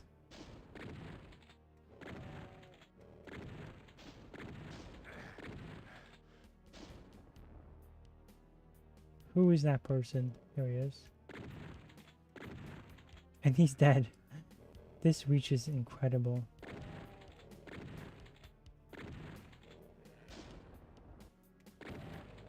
Look at this, guys. We're cheating. Yeah, let's so yeah, I never read this storyline. So let's just find out what it's about. Tale presents an alternate future in which a new generation of heroes has arisen, one with as much enthusiasm for spreading havoc and destruction as peace and justice. To set these young whippersnappers right, Superman, Wonder Woman, and others must come out of retirement and try to get the new heroes on the right path. Sadly, it really isn't that simple, and things end up going from bad to worse. Conceived as a response to the gritty, violent superheroes that were popular in the 90s, this story features stunning artwork by Alex Ross and a moving and memorable storyline from writer Mark Waid.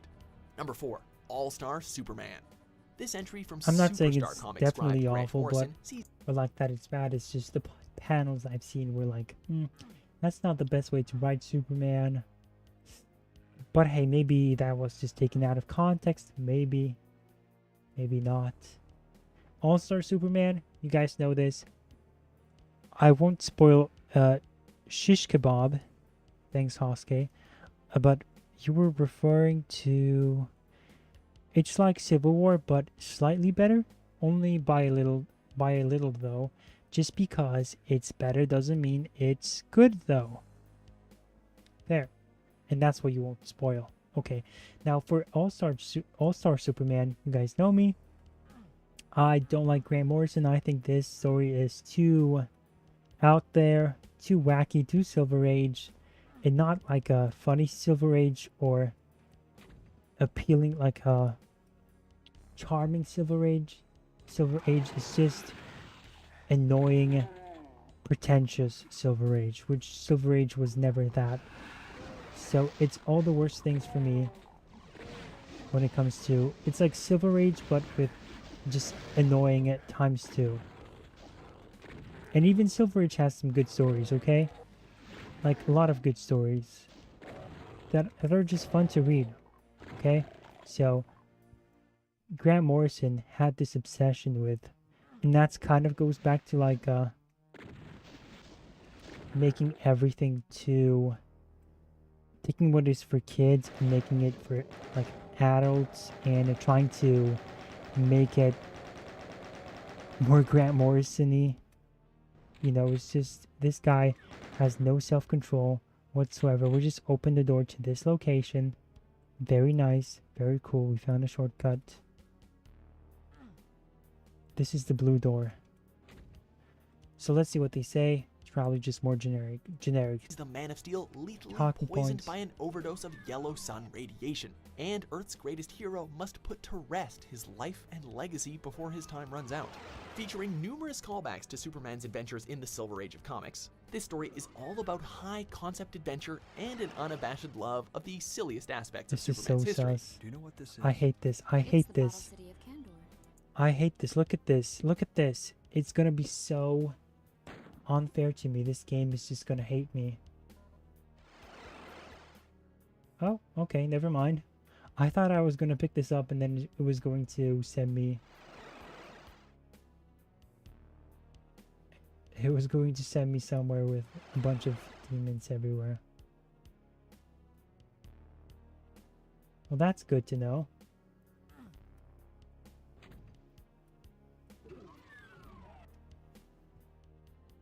It also cuts directly to the core of what makes Superman so important and beloved. For anyone looking for a break from gritty, grounded superhero stories, this is the Superman for you. Number 3, Batman. It's not even... I think it's... Yeah, it is kind of grounded, but not in a way where it acts as a good palate cleanser for the dark stuff. It's more like a... What would I say? It's more like an over-exaggeration of... or a misrepresentation of what was actually the case. Okay, so we're gonna step on this for sure. What does this do? We don't know. Oh, it's a trap. Well, we almost walked into that one.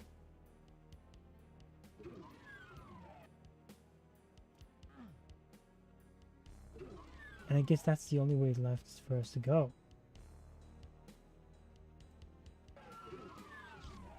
Ooh, so that's what it opened. Nice. Mega armor. The Killing Joke. A very normie choice as well. The origin of the Joker. I think the ending of the story is just muddled, and I think Alan Moore himself admits that the story is not good. He didn't know what he was necessarily trying to say with it. So once you have that guy basically admitting that he doesn't really know what the story was about or what he was really trying to say, I think that kind of tells you that people are definitely This story is just overrated. The Killing Joke. Taking things all the way back to the grim and gritty side of things, this hugely influential story from the legendary Alan Moore sees the Joker shoot and paralyze Barbara Gordon in an attempt to drive her father insane. Naturally, Batman has to intervene, and his strict no-killing policy is pushed to its limits. This story was one of the many that pushed Batman and the Joker dynamic into much darker territory. I mean, in the depends 1980s, how you kind of read further into the distancing ending. the Dark Knight and Which maybe it makes sense that some people would interpret it as Bruce killing somebody. Or like not just somebody, but the Joker himself. And I think Grant Morrison of all people was the person who spearheaded that sort of the angle to that story. So the theory. So Grant Morrison just likes it, start chaos, havoc, typical Grant. What can we say? I think we have everything here. Let's see. Alright. I guess we really just got to go downstairs. Alright. Let's go downstairs then. the Clown Prince of Crime from their campy, kid-friendly days. The story also had long-lasting implications for Barbara Gordon, forcing her to give up the mantle of Batgirl and adopt the new moniker of Oracle. Right then. Back to work. Number 2, Watchmen. Does this one even need an explanation? Considered by many to be the peak of comic book. I respect Watchmen, and I think it's a... Oh no! Let me go! Evil game.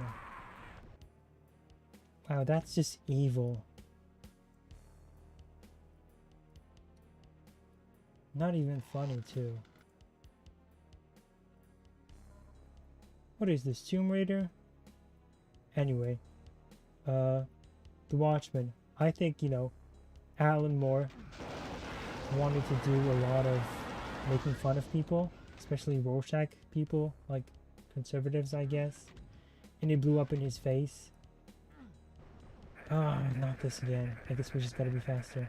But it's stupid. I hate traps like this where it's like, oh, you first have to die in the game in order to avoid this trap, and it's stupid. And I hate puzzle games like that too. Why should I have to die to understand a puzzle? That's just lazy design, sorry. Let's watch this. Storytelling. This seminal work from Alan Moore radically deconstructs I the love superhero the genre by presenting arts. costumed crime fighters as dangerous, hopelessly naive, or downright deranged. Locked in here with you. I keep forgetting. You're locked in here with me. It also examines the hypothetical impact that superpowered individuals might have on the world around them. And in Moore's estimation, it is not good.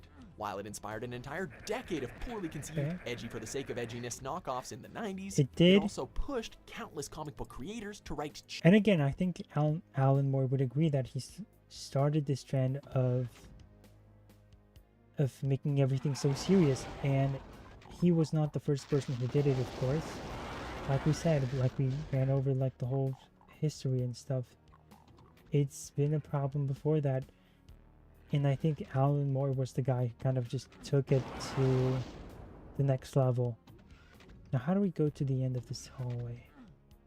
Run, Rudolph. Nope. I guess we just stop here.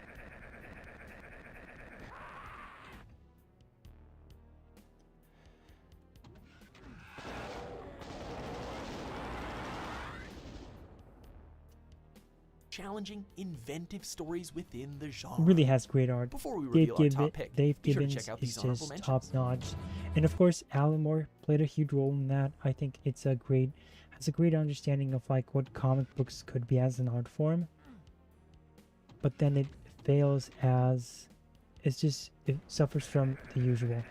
Okay, we can't really aim for this. Okay. Awful story. Next, I hate, again, Grant Morrison. Blackest Night, okay, that's a good Number one. 1, Batman, The Dark Knight Returns. And obvious. This This legendary Batman story reinvented the Dark Knight for a new generation No of one readers, is surprised. presenting an aged Caped Crusader coming out of retirement to bring a futuristic Gotham City back from the brink of chaos. In addition to old enemies like Two-Face and the Joker, Batman now finds himself under attack by a vicious gang called the Mutants, and even Superman and the Gotham Police. Writer and artist Frank Miller was instrumental in revitalizing Batman as a character, both with this work and Batman Year One, taking the character to new, Nice. incredibly dark places with a no-holds-barred approach to the war on crime. I spent 10 years looking for a good death. This'll be a good life. Do you agree with our picks? Check out these other great clips from WatchMojo You and just subscribe for accomplished new videos nothing. every day. And that was that, guys. I don't know. Again, Frank Miller, not my guy. I think I could really get into the whys and all the other reasons as to why I'm not a huge Frank Miller guy. But I've already explained it. I think he just takes the worst, and he definitely, I think at least Alan Moore is self-aware of the mistakes he's made of making stuff too dark, whereas Frank Miller is so out of touch with reality that he then became a parody of himself, and people who were kind of shocked by the fact that he later put out comic books like Batman and Robin and all those other ones. I mean, you shouldn't be. It's kind of like Zack Snyder in the very similar sense. Amazing visuals and amazing understanding of the medium, but the stories are usually bad. Alright, that was that. And Dark Knight Returns is one of the most overrated stories I've ever read. Peter Weller as Batman in the adaptation is one of the few redeeming qualities. Agreed. 100%. What are we missing here? Oh, right. There's this door. Let's go to it. And there we go, we found it.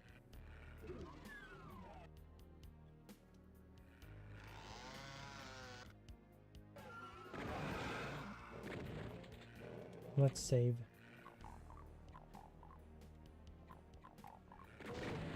And they're still here. Crazy. Yeah, so Frank Miller also needs a leash to keep him in check.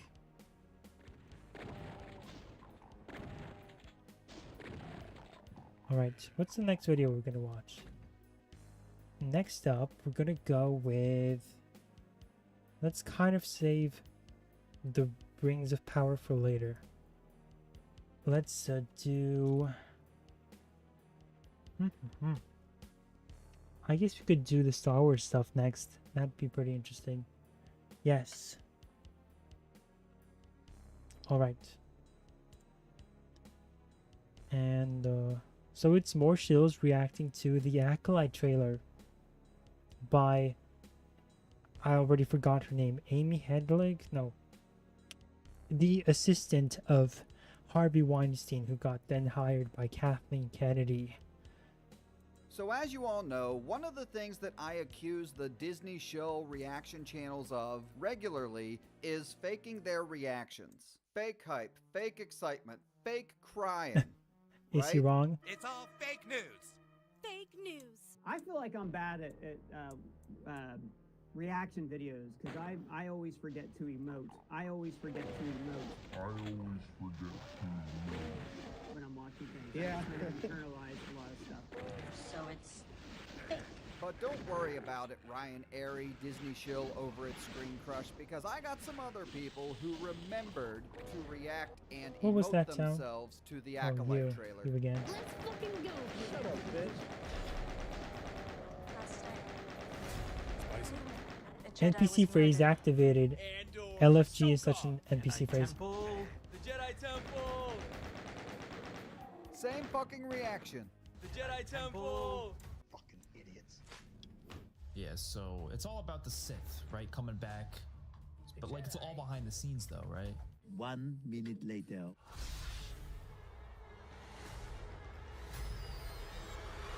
But like it's all behind the scenes though, right? Very behind the Okay, scenes. Trinity, let's go. Oh, that fight looks so cool. Yes! are you at Galaxy's Edge reacting to this trailer? Count Karn here, coming to you from Galaxy's Edge on May the 4th. Oh, no. Reacting to the brand new Acolyte official trailer that just came out. What a fucking bitch, am I right? Southbrook, let's go! Let's go! She was my student. I trained her. Let me be the one to bring her in. Oh, shit! Hey, that's some Girl boss. Are you aware that nobody gives a shit? Ooh, that ship separation was clean. Vernestra! No one is safe! This looks like visually really good.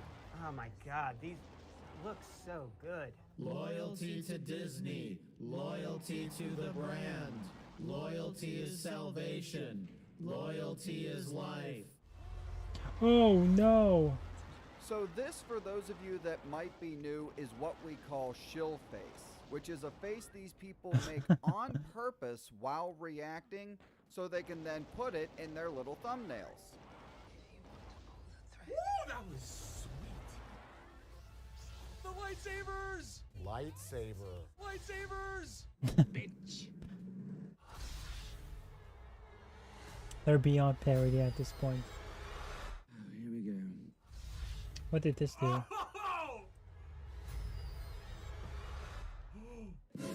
DD! Oh, Soy face. I guess Soy face has the teeth out too. Oh! It's almost like someone's playing with their assholes just off screen and they just hit that yeah. special spot. Oh. That was a bit too specific for my liking. Oh no. What? What? Yo, Oh. they showed him or her, whatever it is. That's hilarious. Oh! We finished. It's amazing. This guy's infant child is acting more like an adult than he is. So true. See, this is what I'm talking about. Adults are just becoming children. I mean, becoming. They already kind of are. Don't talk to me. I'm playing video games. Let's go! Let's not.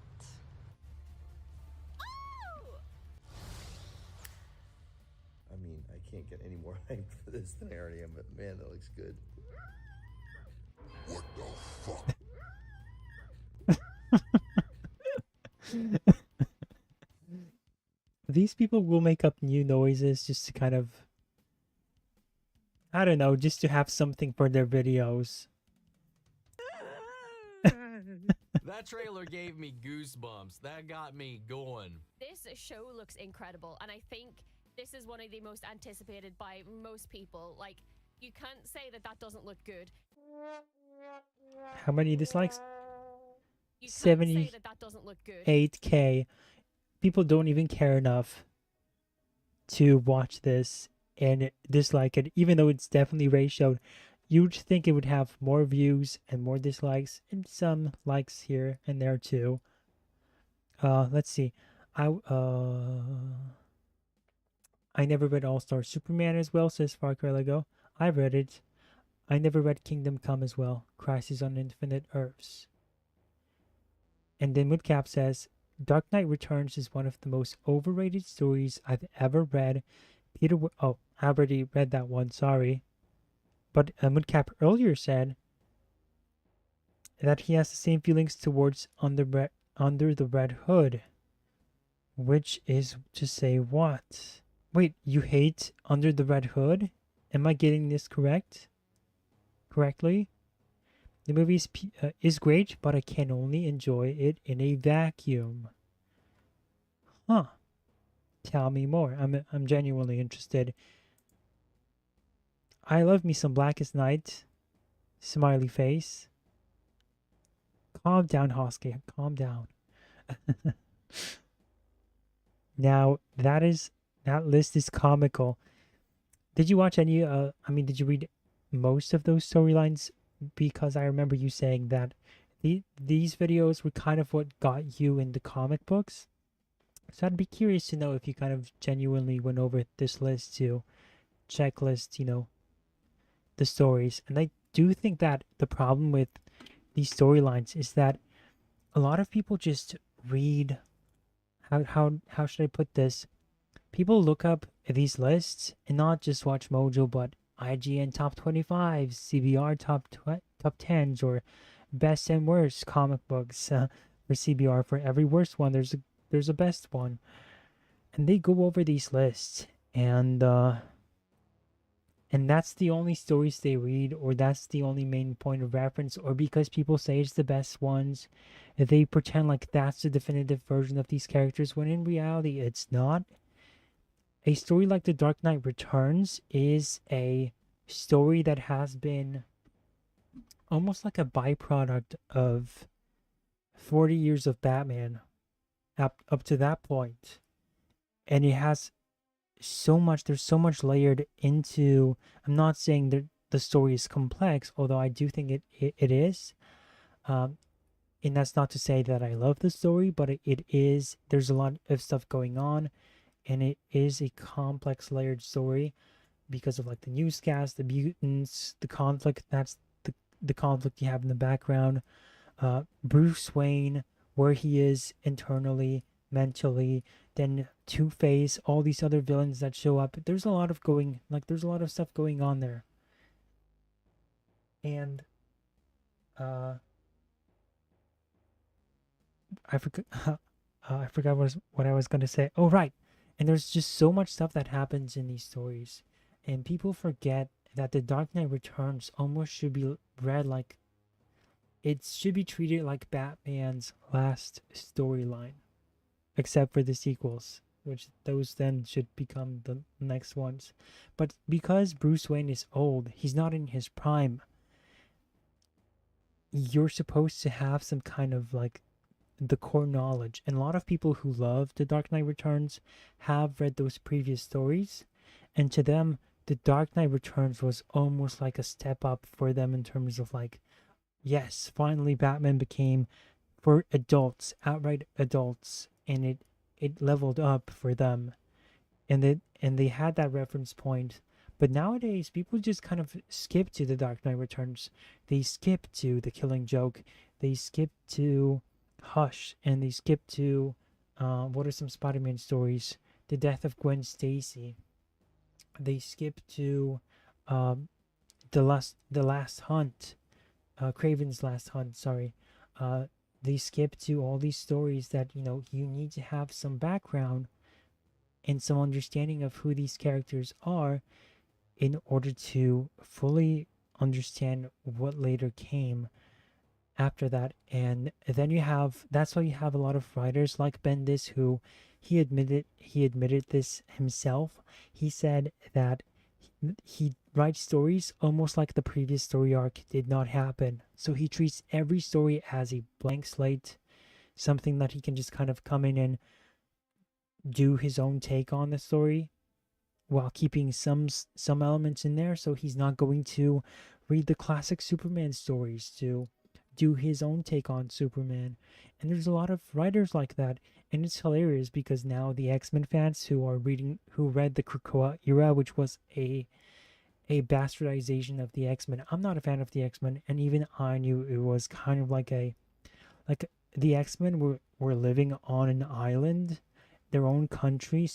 They segregated from the rest of society, and they basically were villains. They resurrected each other when they couldn't die. They had orgies on that island. They had villains and heroes hanging out casually. It was just an odd, awful story. Pompous pricks running around without any accountability whatsoever. But again, there were people who started reading X-Men at that time, and they had no prior knowledge of the X-Men Claremont era whatsoever. And then you have now Marvel is moving away from that. They're rebooting or like relaunching the X-Men, and now those people are upset. And it's like, yeah, you get what you deserve. You couldn't care less about the previous stories that happened before, and now you're getting upset that you're getting replaced. Cry about it some more.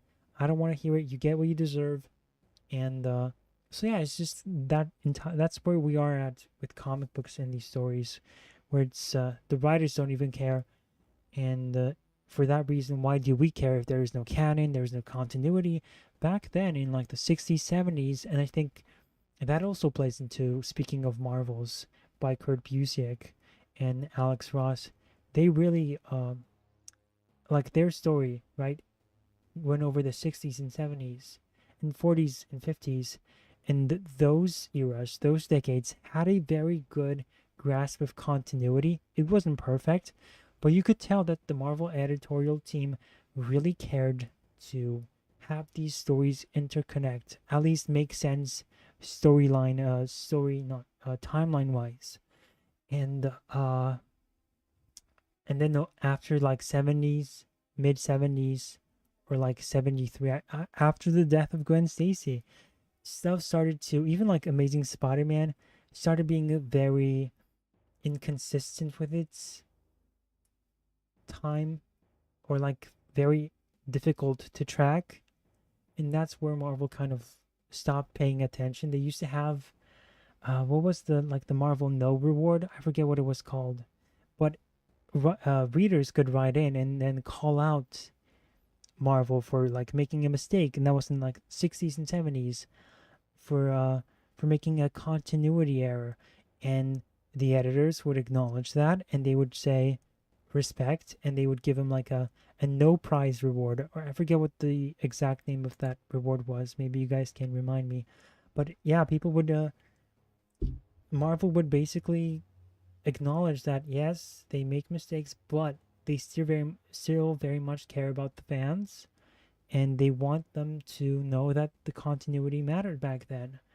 And then it started going off the rails. They stopped paying attention to it, and it's interesting how all this stuff lines up, like the more darker stories in comic books, continuity. Spider-Man became now, he then had like in the 70s, he started getting like 3 titles, so he started becoming, he had like Marvel Team Up, then he got like a Spectacular Spider-Man ongoing. He had, so it's pretty interesting how all this stuff, like the derivative versions of like the storylines, and how they just milked it. And you know, maybe some would say that there are so many great stories in the Spectacular Spider-Man series, and I'd probably agree, but that still doesn't change the fact that they started doing more storylines side to side, more ongoings for Spider-Man, and now we have like, today we have like 5 different Spider-Man titles, and 2 additional miniseries, and then 15 spin-offs of Spider-Man with starring different characters. It's ridiculous. So it's just interesting how you can kind of like look back and see that all of this started around the same time. The darker storylines really took off in the 70s. The kind of milking more of the franchises, doing more spin-offs, that started becoming a thing. And like, again, all this stuff, and local comic book stores started becoming a thing in the 80s, shortly after the 70s. You know, it's just, you can kind of point to like an overall, and it all happened right after Gwen Stacy's death. So I think that just kind of makes it, makes Marvel's all that more special, because it really looks at the past, or specifically those decades, as the golden age of Marvel. And that's what it was, really. Even though like some of those stories are not particularly good, but they had their golden era, and that was it. But yes, back to the video. I don't even know how he got here. Oh, right. The guy who was sitting with his child, acting more like a child than the baby. Cunt. You fucking cunt. Thanks for watching, and if you enjoyed the video, Thanks, Grizzy. please like and subscribe. By the way, Grizzy, he doesn't get a lot of views, I gotta say. I mean, he gets like 15k, 20k, but you know, that's still not a lot for a guy who makes like pretty pretty entertaining compilations. Here's another video from his. So now these guys started attacking critics of this show. So let's see what that's all about. And Moodcap says, oh, regarding the whole under the Red Hood clarification, here it is. I like Under the Red Hood, but I feel like they have don't say I feel, say I think. It's just in general, that's like a good rule of thumb. Don't say I feel, just say what you think. I think. And even then, sometimes you can do away without saying I feel. You can just say this happened. So you can just say, when you say I feel like they have no idea what to do with Jason, you can say they had no idea what to do with Jason. And then, you become firmer in your opinions. And not only that, you kind of reaffirm what is a fact. But that's not a that's not a petty criticism, right? I'm just saying something that should be common sense for like most people. Some small stuff like that can really change how you view things, right? Because I feel, or in my opinion, those are always like safe phrases that if you say those, nobody can push back against you. And it's like at that point, it's like you're not having a conversation with anyone. You come to realize it's just people sharing takes, and at that point, it's like anyone can say whatever they want. Hot take, and they say like something extremely stupid. So yeah, sometimes just say, try to say I think instead of I feel. And then try to even drop I think sometimes too, because we know that's what you think. Just say what you think and don't say I think. So yeah, but anyway, back to your content, to your comment. I like Under the Red Hood, but they have no idea what to do with Jason Todd after the story, given that they have him join back with Batman only to then leave later on in a cycle. Yeah, with Jason it becomes very much on and off thing, and I agree with you. He was a villain, more of a villain at that time, and in recent years and in a recent decade now, I should say, he's become a hero, more like an anti-hero, but leaning more hero, joining back with the Bat family. So yeah, I can see now where you're coming from, and I wouldn't say that's the fault of the story at all. I wouldn't say it's not even the fault of the story, because it's not his concern that people were not able to take a good idea and make the most out of it. That's the fault of somebody else. That's not the fault of Under the Red Hood.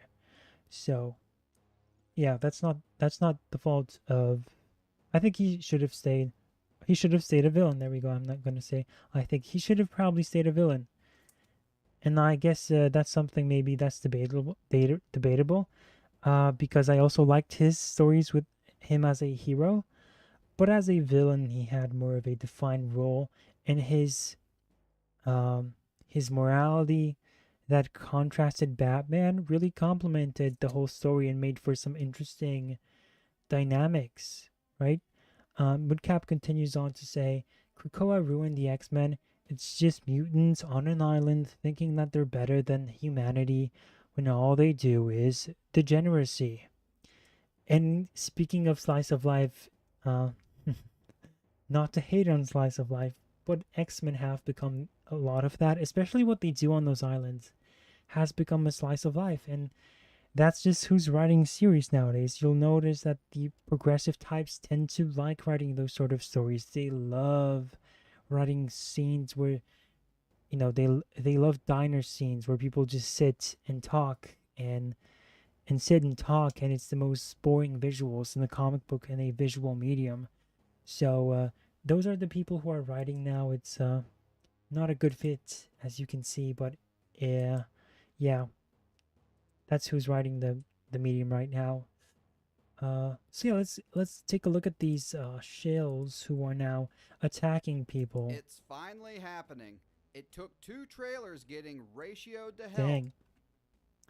Yeah, we're gonna get into Lord of the Rings shortly, or I guess not shortly, but that's like speaking of ratios, that trailer has a lot of them, a lot of dislikes. For Star Wars: The Acolyte, but it's finally happening. Finally! The Disney Star Wars NPC shills have finally come out and acknowledged that no one is excited for the Acolyte except for them. And they are not happy about it. Because they're paid off with access to reviews, access to premieres, and they want to stay on the studio's good side so they can react to stuff and shill for it, essentially, so they can get all this stuff and get easy content, easy views. People say, oh, you hate, like, anytime somebody hates something, they will say, oh, you're doing it for views, you're doing it for grifting. But honestly, if you want to really be embraced by not just the community but by industries and fans, and you want to get a lot of views, it's usually positive content that overperforms. I will say this, I understand that, like, people will say, oh, hate spreads and all that stuff. If hate spreads, I would say that if negativity spreads, I think that's what I would say. Negativity spreads, but positivity is what is being marketed. Positivity, quote unquote positivity, it's not real positivity, but that, like, demeanor of, hey, this is beautiful, this is amazing, everything is beautiful, that's what is going to be marketed, that is what's going to be promoted. And I think the negativity that exists, I think it's effective because it's a response to the fakeness of everything that is being inflated. So it really is a response, and it's no wonder that it's able to gain an audience of its own, because there is truth in it, and no one else in these circles, like these people, are not willing to call it out. They rarely ever criticize this stuff. They don't think critically at all. They just make stupid faces for videos, and that's all what they need to be. And that's why people are just kind of like upset. Don't expect people not to be upset. If this is the sort of stuff that exists, they're just counterbalancing things at this point. Why are you getting upset at somebody for hating something while everyone else is just meat riding it till sunset? And Parker Lego says, oh bro, I have a question to ask. Would you fight a bear or watch all the MCU stuff? I would watch all the MCU stuff. I don't want to fight a bear. Acolyte has already managed to cause a lot of controversy within the fandom. And again, it's like, whenever they acknowledge the hate, it's always to shill for this stuff. It's never even to kind of play devil's advocate, see where all this stuff is coming from. They always play defense for the studios. They don't have opinions of their own. They're just saying stuff that will get them approval. Mostly because people are butthurt over diversity. It's cultural war stuff. Everybody who is hating on the show can go suck an egg. So edgy. I really don't get this fandom sometimes. And I've just seen some really bad takes that are just veiled attempts at people masking why they want to be mad at this show before they've ever even seen it. So he's saying that people are just racist, and they're just masking their racism with criticizing this show. This guy got impaled. I would never want to be you. He's still moving. So that's what he's saying. And this guy is missing a limb, and so is this guy. Yeah, could never be me. Yup. So again, it's like they're saying the usual. Is this a boss fight, guys? Is this a boss fight? Are we screwed? No, we're not. Okay. I really like this weapon now that I know how to use it. It's hilarious because it's a great weapon. Look at this. It just wreaks havoc wherever. Like, beautiful stuff. Sorry. The video. What bad takes have you seen from people criticizing the Acolyte? Unsurprisingly, of course, he doesn't say, just keeps hammering the just give it a chance argument. No one's seen the shows, and like people are like, that's what irritates me. If it comes out and there's valid Dude, critiques and you're shilling before the show even came out. That's always the thing. It's like they always say, Why do you hate before the show comes out? Why are you, I don't know, loving? Why are you shilling before the show is even out? Why are you defending? Why are you pretending like people are not allowed to have opinions? That's why trailers exist. They're supposed to get you excited, or get you in the opposite of excited. So they can get you upset at something. It's supposed to be something that you're supposed to judge prematurely, because that's what it is there for. It's why it's there even to begin with. So none of this, like, again, it doesn't make any sense why anyone would say stop hitting on it prematurely when this is just, oh, not you again.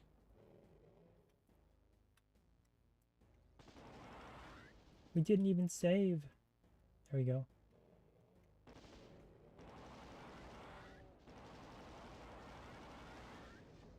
I'll just take him down, hold on. There we go. Yeah, it's like stuff comes out. It's supposed to be a trailer. You're supposed to make up your mind. That's what it's there for. That's what first reveals are there for as well. If you say, okay, stop hating a Superman reveal, guess what? It's there to be judged. It is what it is. That's literally the purpose of a first look. It's part of a marketing material. If we're just supposed to blindly love something, they would love for you to just be a blind sheep, right? And just love everything that they put out. But then you'd be basically doing what you accuse everyone else of doing. And so if you're going to say, why are you guys hating before even seeing the show? I can hate before I see the show. That's what the purpose of all this material is. Criticisms about pacing, acting, performance, production, whatever. That's all fine and dandy. That has happened over and over Exactly. and over. And so here's the other thing. You can clearly connect the pieces of, like, if you watch a trailer, I'm at a point in my life where, I know I just sound like an old man. I'm at a point in my life where, but no, seriously, I've developed my tastes. I can watch a trailer, and I can even watch I can just look at a image, right? A reveal of something, and I can tell you that it's going to be bad, and 9 times out of 10, I'm going to be right. The failure rate is usually low. So I think most people, they can kind of tell when something is bad. And whenever people say, oh, I'm going to wait and see before I'm going to wait to watch the trailer watch the movie before I make a final judgment, they're usually lying, they're coping. It's rarely that happens where you have to genuinely watch the movie. Like, for example, Megalopolis, I think that's something that you should definitely watch to make up your mind. But even then, over time, you're going to get the director making quotes, telling you what the movie is about. And I think quotes, like interviews, I think that's really very much telling what something will, if it will be good, because it gives you, it's even better than trailers sometimes. I was able to predict what Barbie would be, going off of just, even before we saw anything, just a bunch of quotes from Greta Gerwig and all the producers and all the leaks of like what the story could be. And you didn't necessarily even have to watch the trailer to know what it was going to be. So you can just kind of piece things together. You just have to kind of think logically. And we're stuck with this devil again. But at this one, he's no longer a threat. Look at him. He's just totally overplayed at this point. Weak devil. Yeah. So you can make up your mind before even going to see anything. And you can use things like, hey, previous products that we've seen from the past, track record. You don't even have, like, people were hating on Nerd Center. His video crossed 1,000, the one 1,000 views, the one that I recommended last time and the one we watched last time. So good for him. But there were a lot of people who criticized him for saying, hey, you shouldn't hate on Batman Cape Crusader without seeing it. But then we know who's working on it. We know who's attached onto working on it. We know what Bruce Timm does when Paul Dini is not around. We know what Jar Jar Abrams is capable of doing.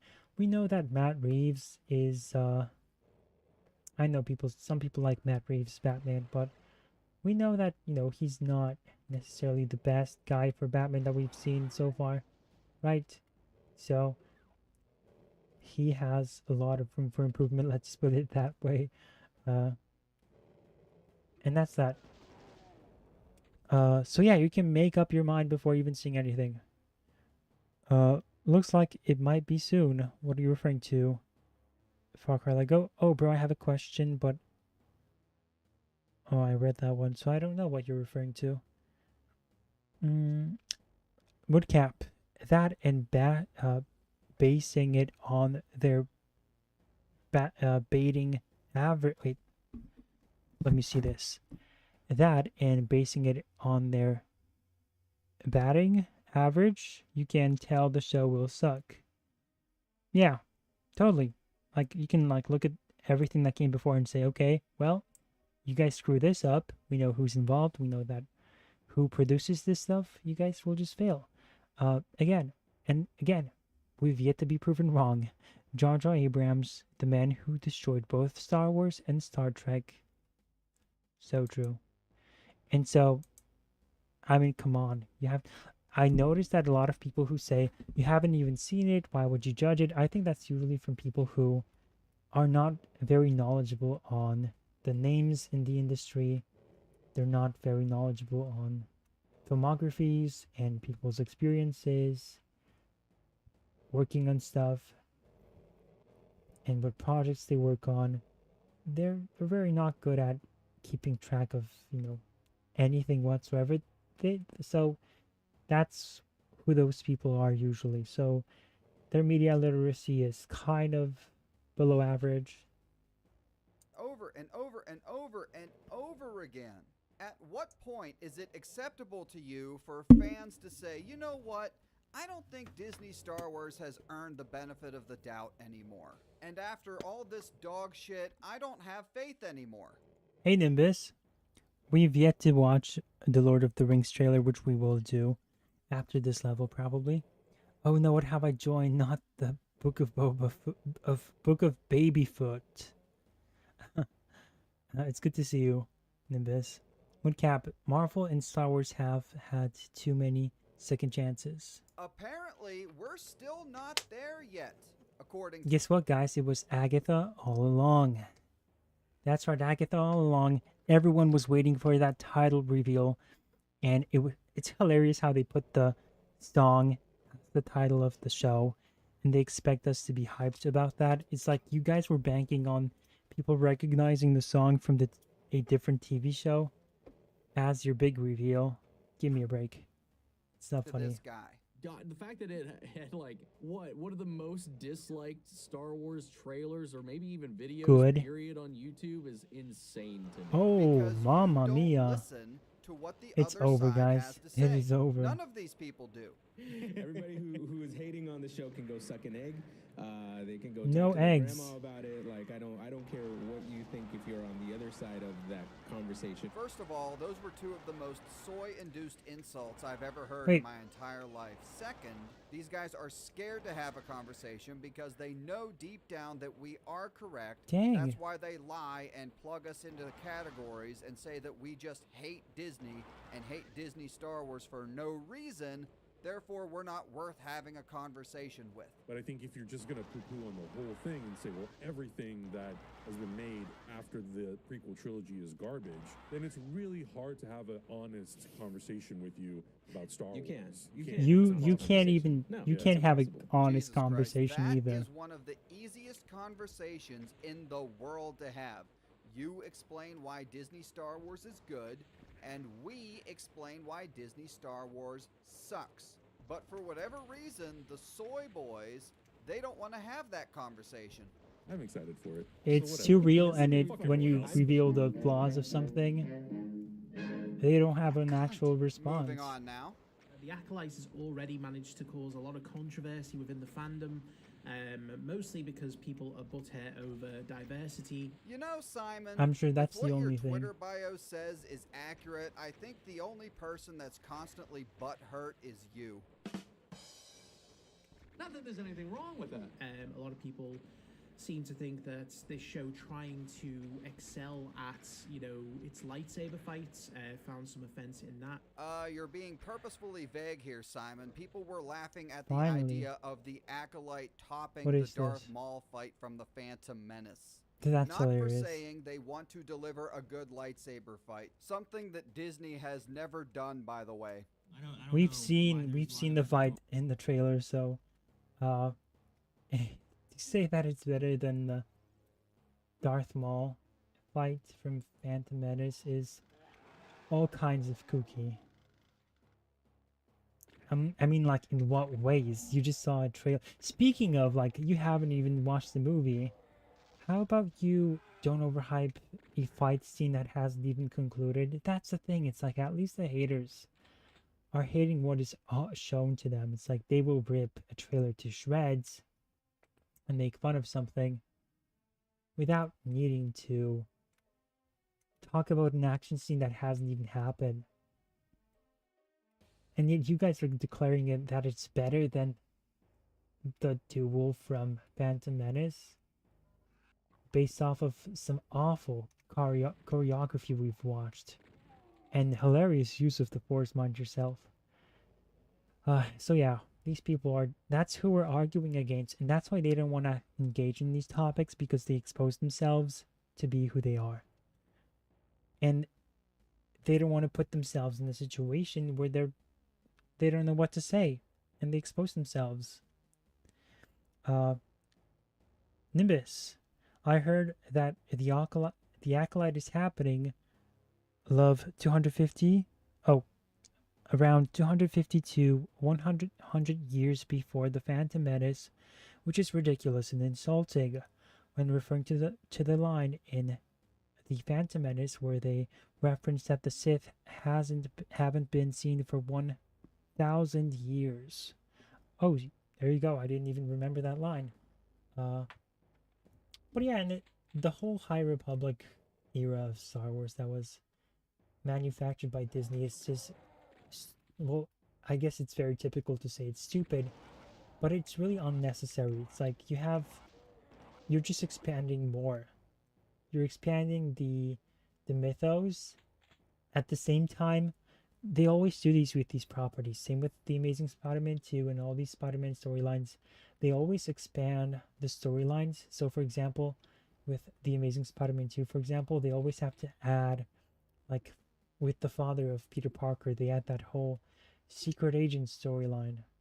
But then they always find a way to tie it back to Peter Parker, and that that was the reasoning behind why he was able to have superpowers, and that it wasn't just an accident. Or Spider-Verse, they always have to tie it back to something like, oh, there you go, tie it back to the Spider Totem and that he was chosen. Again, this sort of stuff. Is this the end of the level? I think it is. So let's finish this. But I feel like excess hate towards getting just a glimpse of what it looks like. I don't think it looks bad yet. I don't know, man. It's cultural war stuff. I'm not gonna let it affect my viewing. Translation, we're gonna ignore all the You are negative, the just culture focus war, on sorry. the positive, enjoy it for what it is, Nice. and just hide from the real world in our little safe space. No, that's not what I'm saying. No, what I'm saying is I might have to, like, just because it's like ruined a lot of stuff for me, like I might have to like, shut my phone off for the game. What a bitch. What a fragile view of anything. I'm always surprised that these people are always upset that, somebody else's opinion can ruin your perception of something. Somebody's opinion can, or like the fandom of somebody can ruin the show itself. It's like that means that you don't really like it, or that you don't have a very compelling reason as to why you like something to begin with. If all it takes is one comment that can basically render your entire argument stupid, if that's all that it takes to ruin your enjoyment of something, if a fandom can easily, if that's all it takes for you to kind of be upset or for something to be spoiled for you, then that should be an indicator that you don't necessarily have the brain cells to properly enjoy something. Hey, Steven, we are now watching the Star Wars shills trying to defend the Acolyte trailer, and now we're almost done with this video. Once we're done with this, we're going to move on to the Rings of Power trailer, which is going to be a lot of fun. Oh geez, not the guys from Blind Wave. They somehow loved Kenobi, even when it ruins so much from the original and prequel trilogies. Yeah, and not only that, but it's a hilarious show. Everyone survives the lightsaber stab. It's hilarious. But I guess remember the Leia scene when she was escaping from the stormtroopers? I think they were. Were they stormtroopers? Wait, no. She was escaping from somebody. And baby Leia she got an entire chase sequence dedicated to her, and it was the most hilarious scene I've seen in Star Wars. It's yet to be topped. But I guess that's the most of these Holo reaction channels on here, says Nimbus. Yes. Yeah, totally. Let's finish this. If what people are saying in criticism of Disney Star Wars is ruining it for you, then maybe there's some truth to what they're saying. Like, everything that I'm seeing here is like my favorite parts of Star Wars. So sure, you're gonna see Jedi. Yeah. And to be honest, there are too many women in this trailer. There's too many women in Star Wars, and that's just a fact.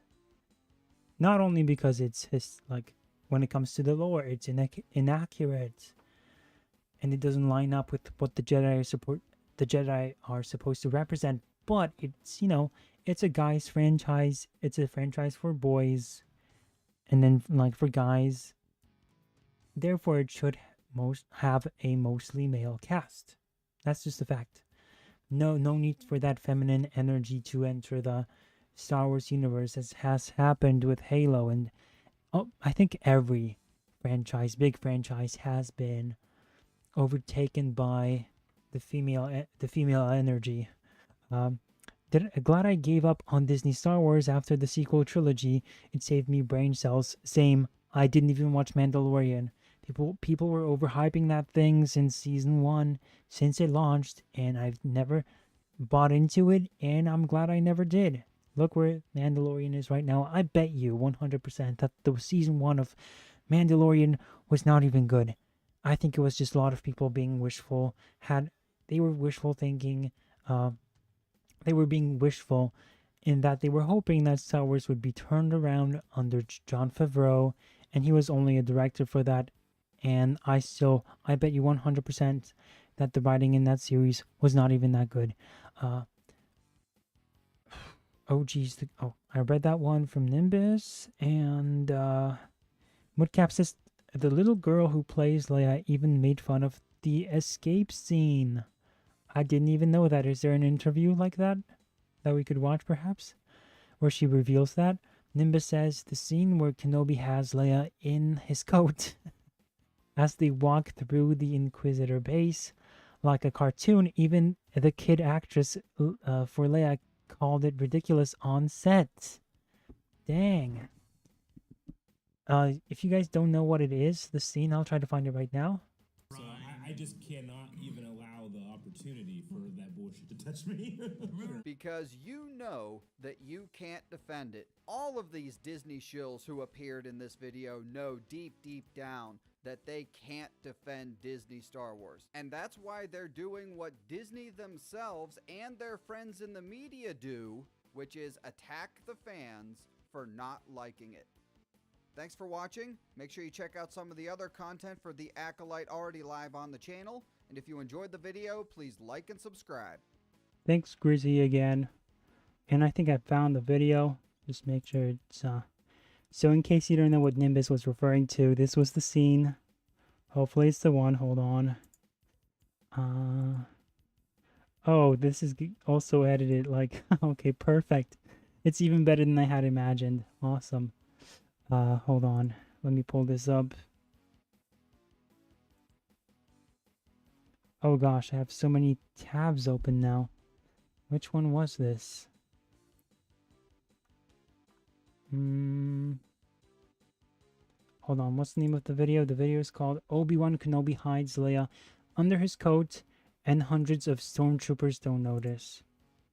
So it is Obi-Wan. Where is this? It's in downloads. There we go. Alright, this should be it.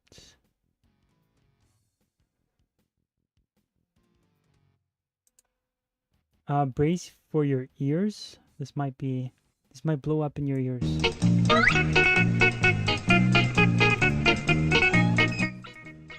Okay, there we go. I turned it down so you guys can come back. I mean, turn up the volume again. And just make sure that I can hear it too. Okay, here we go.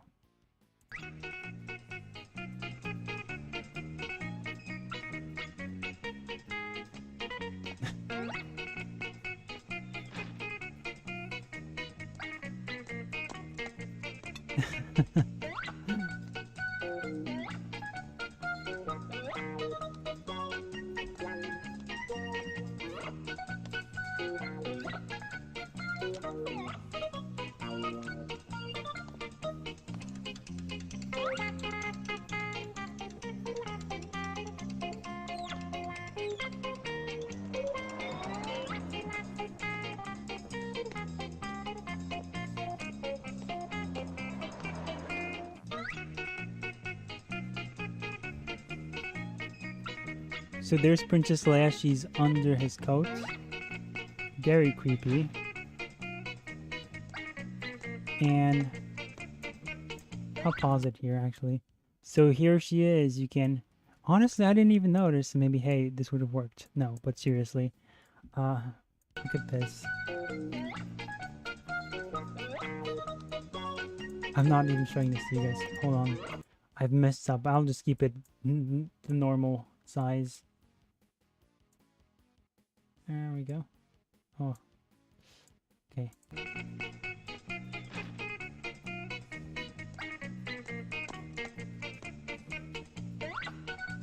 So he just has 4 legs, right?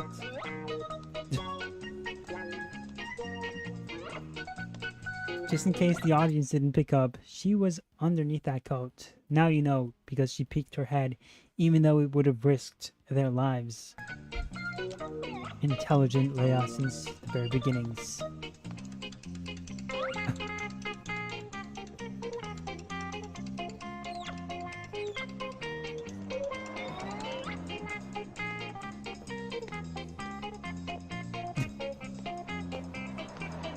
It's from Austin Powers. Is there more? It shows me that there's more stuff to this, but I guess it's just a black screen. So that's that scene, guys. Yeah, it's definitely ridiculous. And I know that there were people trying to defend it by saying, hey, Star Wars has always been silly. That's always a bad argument to make. Twinkled Twi'lek woman. I don't even know what that means, and I don't want to know because you also used a wink face, so I don't want to know. Moodcap. One more thing I will say about UTRH, what is that? Is that it being as good as it is why I'm very critical about his character under the Red Hood. Is why I'm very critical about his characterization in later stories and adaptations. Don't even get me started on Arkham Knight. I can see that, but still, that's not really the fault of the original writers, right? Or the original story even. That's everyone else who was just incompetent. If Batman is mischaracterized in a story, then I'm not going to blame Bill Kane or Bill Finger and Bob Kane for writing those stories, like for creating Batman, right? I'm not going to do that. I'm going to take it to the source.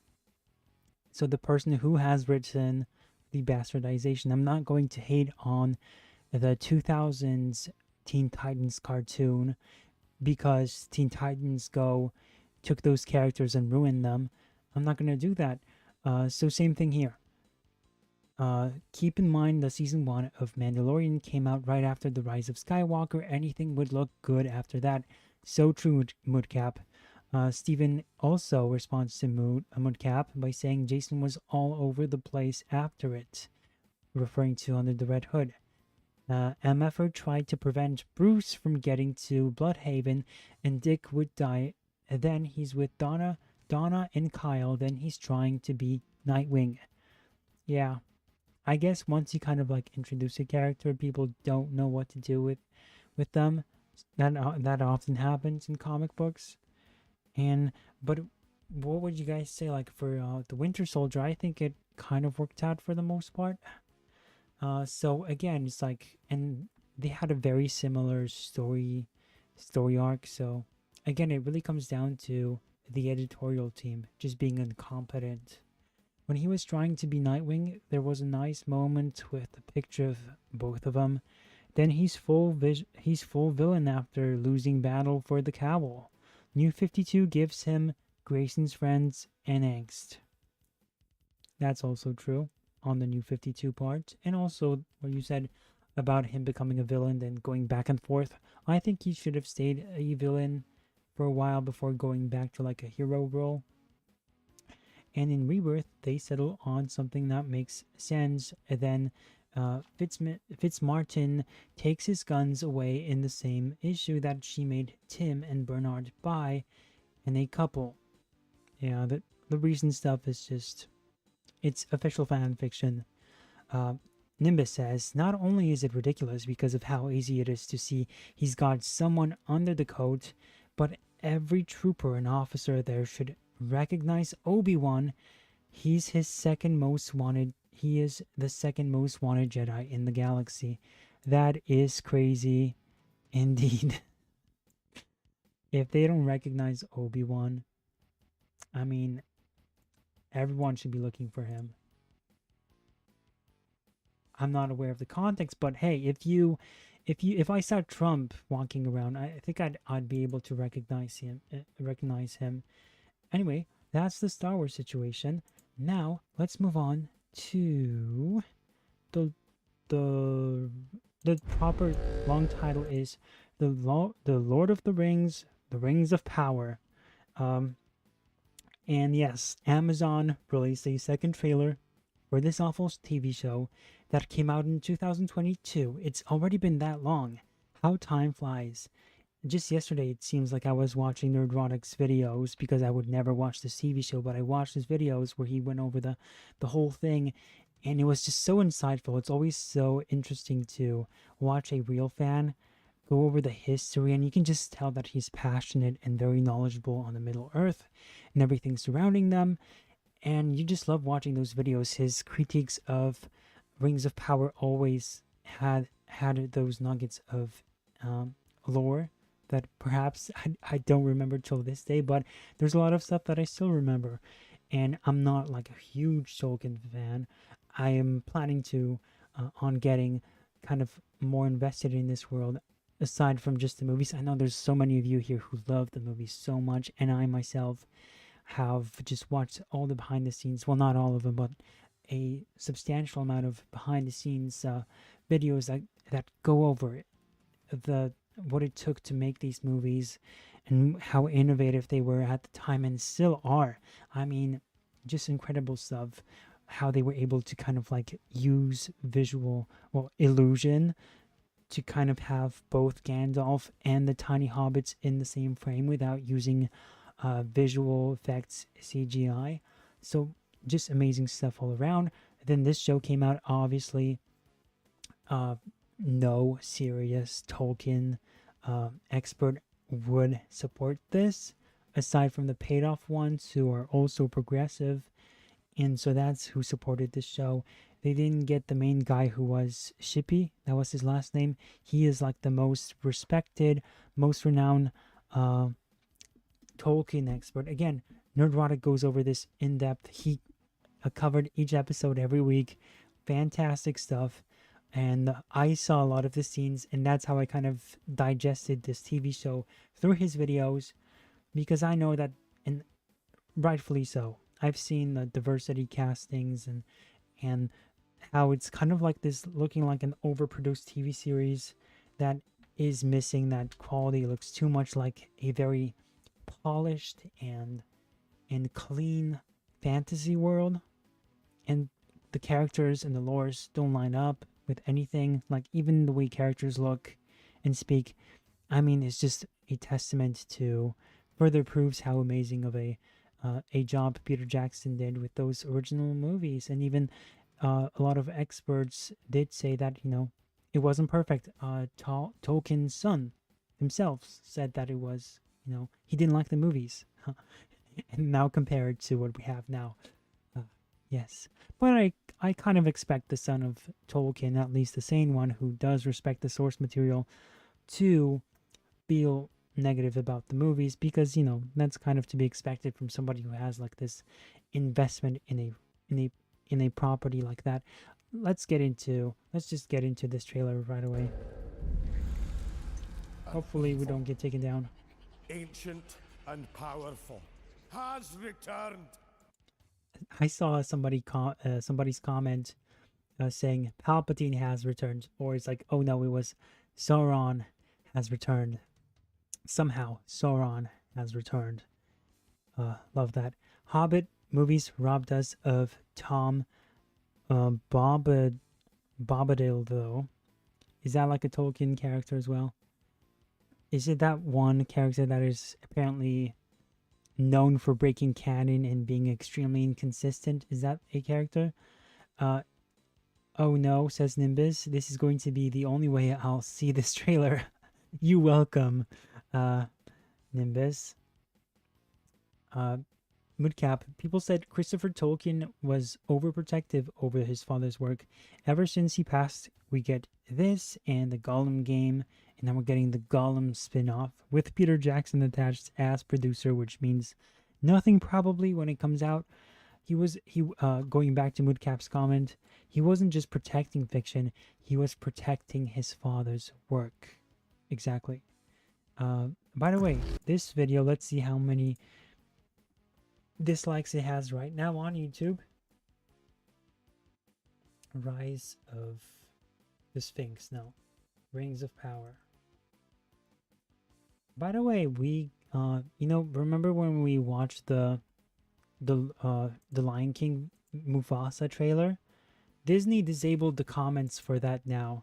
If you go back to that video, if you go back to that trailer, the comments are blocked.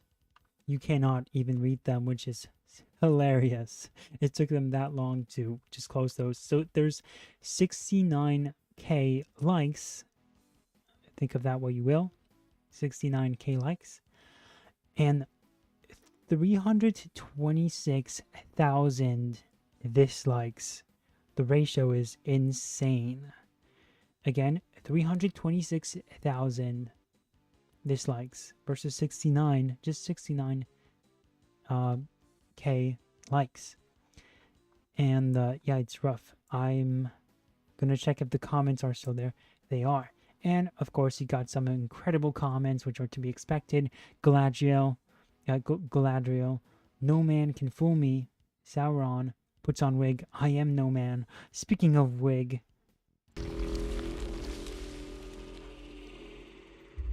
prepare yourselves.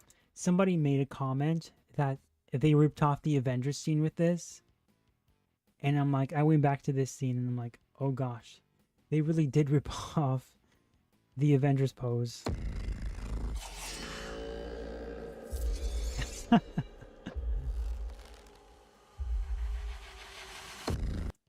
Not very original. Even like the music in the background for this trailer is so generic.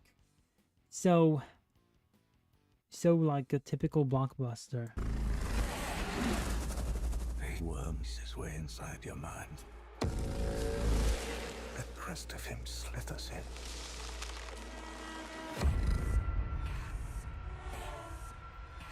I think he has been here. I think he's been here among us all along. The Galadriel actress is just no. And then her saying, oh, he's been here among us all along. Among us. Her saying that is like, yeah, obviously. We understand that. Steven, Tom Bombadil is a whimsical forest creature that shows up like once. He's just a lot of fun and included for seemingly no reason. Nimbus, yeah, Bombadil was included for no reason, but he's more than just a fun forest creature. Dude's one of the oldest things in Middle Earth before it started taking full shape, even. Huh. And that's, the person we're seeing right now is Sauron, just so you don't know. And of course, that's a wonderful wig he's put on, because he looked totally different in season 1. He was a human, as you might recall, whereas in this show, in the season 2, he's suddenly an elf. And so I'm like, what? You probably put on a disguise, and is it going to be like the Obi-Wan scene where it's like, oh, we don't know who he is because he's wearing a disguise? That'd be hilarious. But I'm confused about like his transition from man to elf, and I don't know if like there's a book related reason as to why he's able to do that. Is it like just a disguise, or is it an actual transformation?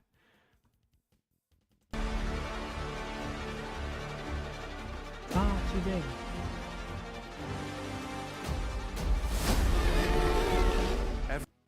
Oh gosh, the Dwarf Queen.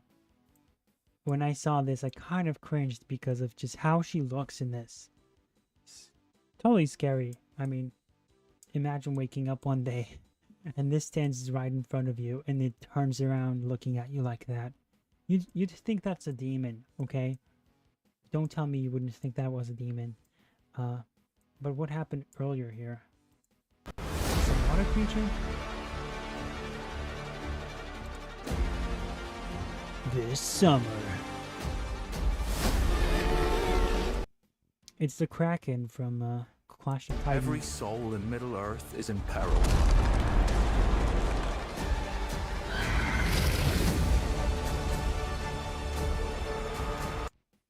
Pausing for copyright infringement.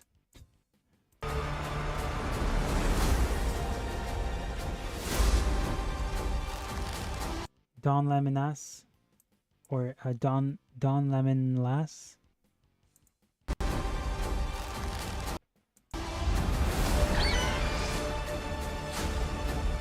Bunch of generic dudes.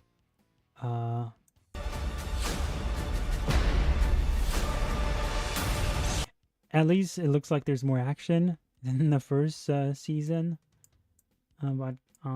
Yeah, I don't think that they learned. And maybe they're just showing you the best parts. And hey, that's the Caesar pin from the movie. From the Planet of the Apes. Would you look at that? It's right here. I'm of course just joking.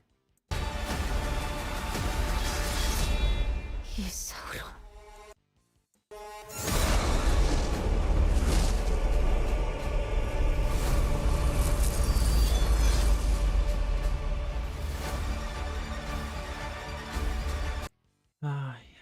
Yeah, I thought that they would probably like maybe just give it in and just admit defeat, but no, these people never learn, and we gotta do this once again. We gotta teach them a lesson, make sure that it bombs, make sure that it gets criticized, stay on it. I think I'm just impressed with, and I think that's what really gravitated me towards like this whole show, if you could even say that's what it did. But the fans, the Tolkien fans, I think the Tolkien fans have showcased an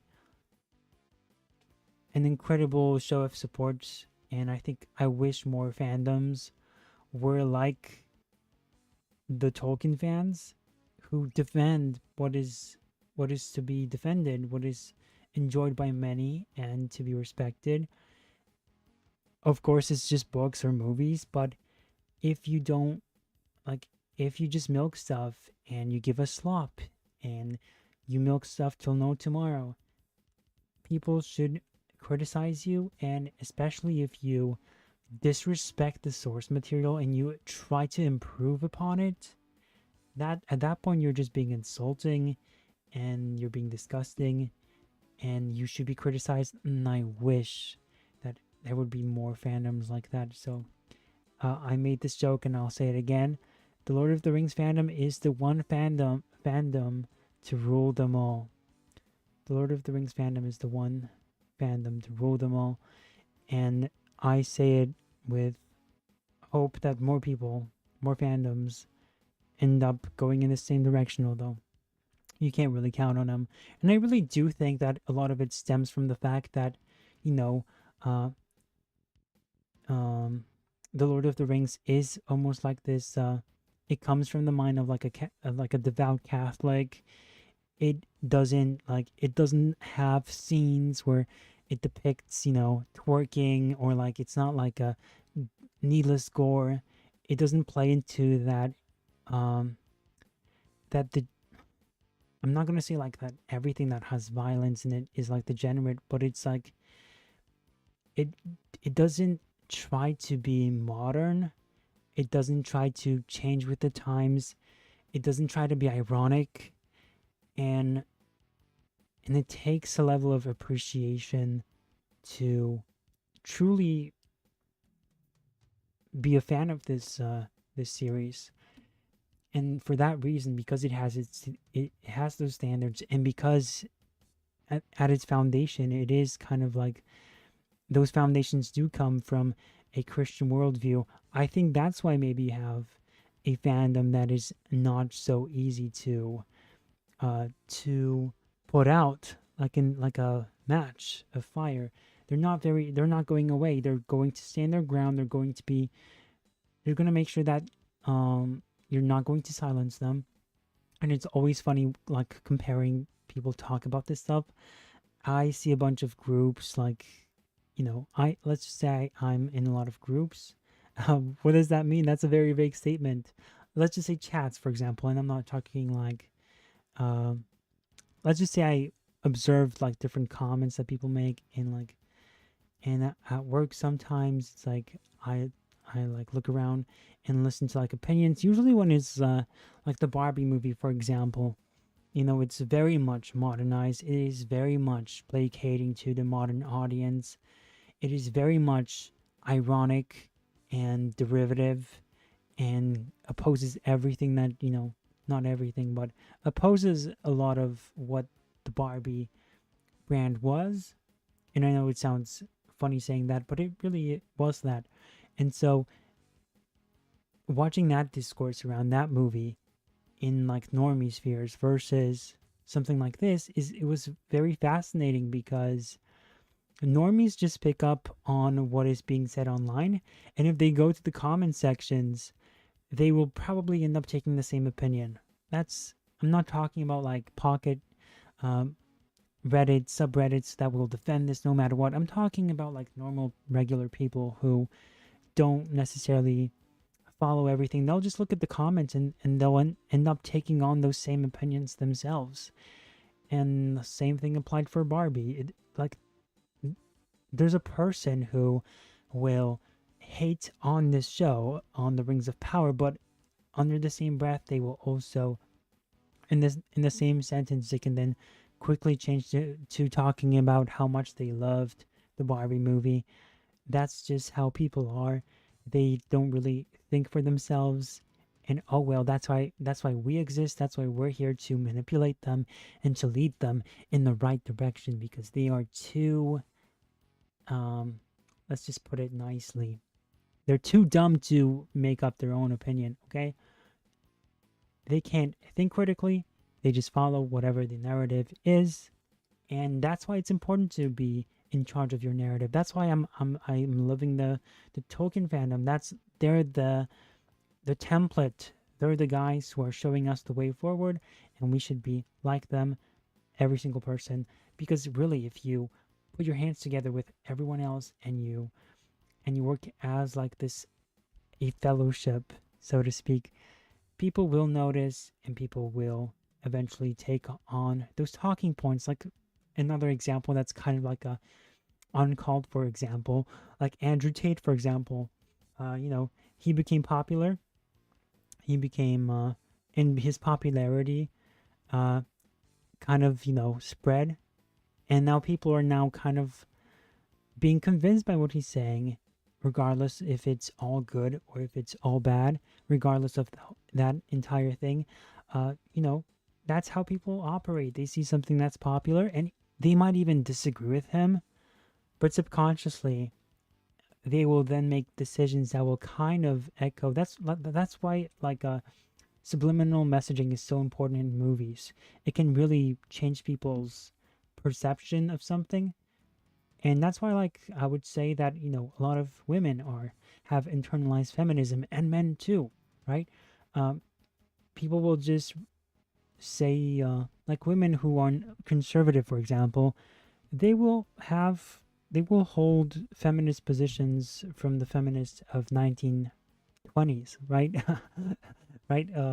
So they will have the same, for example, beliefs as to. They will always say, "Oh yeah, I don't support the radical feminists, but the old school ones from the 1920s and 30s. Those were the real deals. We support them." And a lot of women believe that, and a lot of men believe that. And it doesn't matter what the beginnings of that were. It doesn't matter. None of that matters, because by the end of the day, people will just will believe what they are told to believe without even realizing it. And that's that. And that's why it is important that you, number one, leave a like on this stream, and then you leave a dislike on the Lord of the Rings, the Rings of Power trailer. That's all. No, that's not all. There's more, of course. And I think we're gonna fight a what's his name? A boss now, hopefully, because I don't want to go over the time limit. But in the meantime, what else do we have to kind of go over? There is a new Assassin's Creed trailer. I don't know if you guys want to watch that, but we went kind of over most of the stuff that I wanted to go over, so I guess we could watch the ass games, and I guess I should just read your comments first. Moodcap, this show looks so cheap. I mean, it looks overproduced, but it's too clean that it looks like it's almost like you can not feel, but you can see the cheapness coming off of the armors, for example, and it looks like it's too, like it was 3D printed. There you go. A lot of money was put into it, but it looks like it was 3D printed. Why do costume look like, speaking of costumes, Steven says, why do the costumes look like a cosplay of the Eastern Roman Empire? Great question. I don't even know that they know. Let's take a look at the costumes again. There's an orc. Very realistic horses. I guess we can sort of see them here. Confusing costumes. Nimbus. Sauron did appear as an elf in the past and pushed for the elves to create their rings and made them along with Celebrimbor. And they and made them along with Celebrimbor, and they perfected the craft before Sauron went to make his own. Moodcap. Shows like these are written by people who don't expect the material, don't respect the source material, and think they're better than the original author. So true. Far Cry Lego says, what about the Nintendos? Oh, right, the Nintendo Cinematic Universe. Yeah, we'll get to that now. Moodcap, the costume, I mean, I don't have anything to show for it, but I'll definitely kind of reference it. The costumes kind of remind me of the Netflix Avatar. those just felt like cheap cosplay. And those wigs speaking of wigs, those wigs in the Avatar series looked so fake. It was a laughing stock. No doubt about it.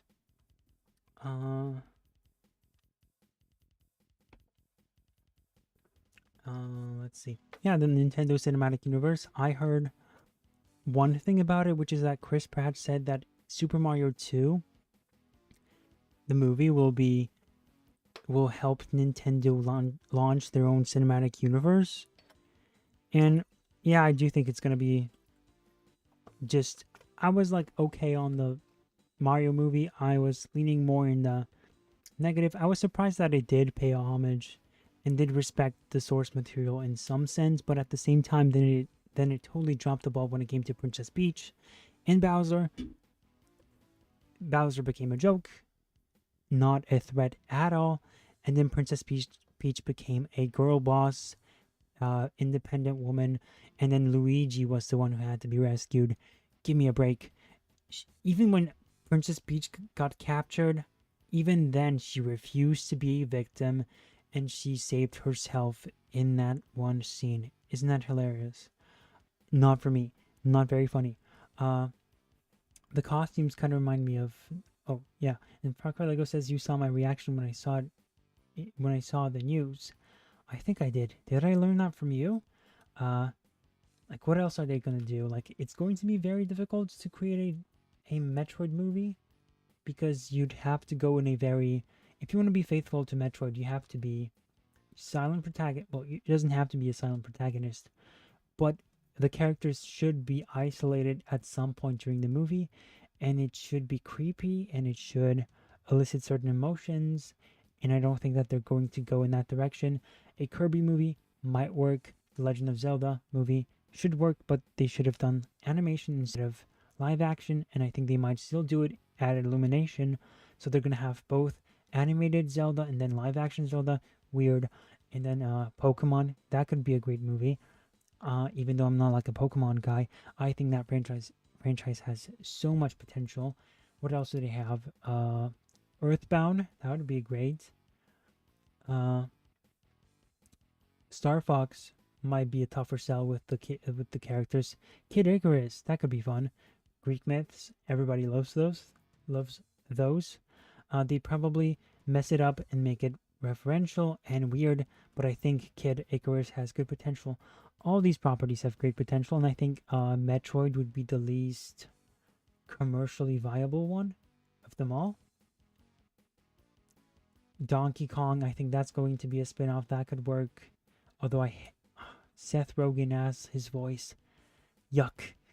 Far Cry Lego, is it because they want to do a Smash Bros film? Of course that's what they're gonna do. And who's going to be the main bad guy of that movie? The Master Hand? Naboo? Man, the Subspace Emissary stuff from Super Smash Bros. Brawl was top notch. I don't care if it was like kind of cheesy at times.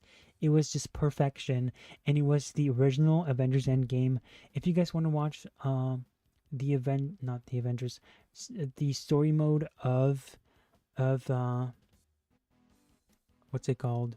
The Super Smash Brothers Brawl. That was like the only Super Smash Brothers game that had a actual story mode and cutscenes. I watched a great gameplay of it. I'd have to find it later, but yeah, there was like an amazing playthrough with friends, kind of like talking over everything and reacting to what they were playing, and it was just a great gameplay, a great walkthrough. I think it was from like 2011 too, so it's a very old one, and I watched it years after, of course, but I kind of wanted to watch the Subspace Emissary stuff. Ultimate Story Mode should have copied Subspace Emissary same, but the reason why they didn't do that is because Sakurai said that he was pissed that the Subspace Emissary for Brawl leaked. Again, original Endgame.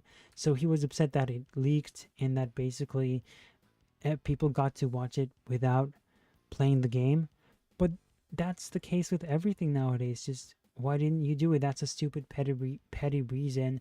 And a part of me doesn't buy it, but then he's Japanese, so it probably makes sense.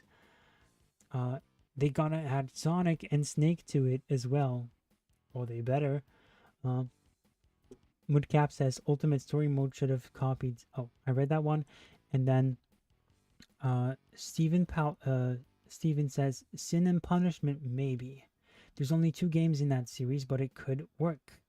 I've yet to play that. It's that on-rails shooter, right? Fire Emblem should be avoided because localizers already have some Rainbow Flags changes to at least 2 of the games. Right, and currently Smash Brothers is like Fire Emblem galore, so they're definitely going to do it. No doubt about it. Although that's going to have a lot of European inspirations as well as The Legend of Zelda, unless they go with the Twink version of the character. Yeah. I'm of course referencing the Breath of the Wild version.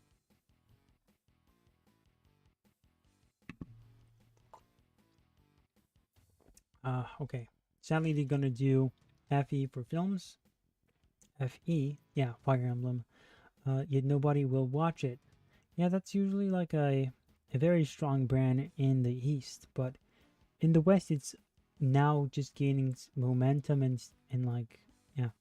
So I don't know if it's as big of a name. It's not as big of a name as Mario or Zelda or even Metroid, which is weird because I think that Fire Emblem would probably sells more than Metroid. Maybe not. I don't know. But yes, let us watch this Assassin's. Does anyone even play Assassin's Creed on here? Like, has anyone played it? So now they're doing Japan of all places. I said they were doing Japan of all places. Just repeating myself because I don't know if the video was too loud. But does anyone even play it? Far Cry Lego says up to AC3. Yeah, the franchise has nosedived and it's a dumpster now. I mean, you guys know me, I was never an Assassin's Creed fan. I've played the first one, second one, and Brotherhood, and I just gave up on Brotherhood because I was just so pissed with one mission. I was just so frustrated by how dated the game was, especially the combat, and sometimes running around the rooftops got annoying. So I'm like, okay, Assassin's Creed, not my cup of tea, definitely dated, and I don't see what anyone sees in this other than the open world and locations that was beautiful, wonderful. And now they're finally doing Japan, and it's gonna be awful, guys. I can just tell because it's Ubisoft, and even Assassin's Creed fans have turned on this franchise because it's been slop after slop after slop, and it's modern Ubisoft. I think Ubisoft is doing a, what would you call it? They're doing the same thing as they did with the Star Wars Outlaws video game, where they're locking behind certain missions for single player, of course. They're locking a mission behind a paywall. You have to pay for like the enhanced edition or whatever it is, the season pass, to get one mission in the game that should have been in the game itself, but you know, they want to charge you more. Goodness forbid Tom Holland or Jack Quaid being involved with any of these, says Moodcap. I think Tom Holland would get chosen for, I don't know. I know people have been throwing around Link, but he's too old for that now. Because nobody likes Fire Emblem, says Far Cry Lego. Is that true?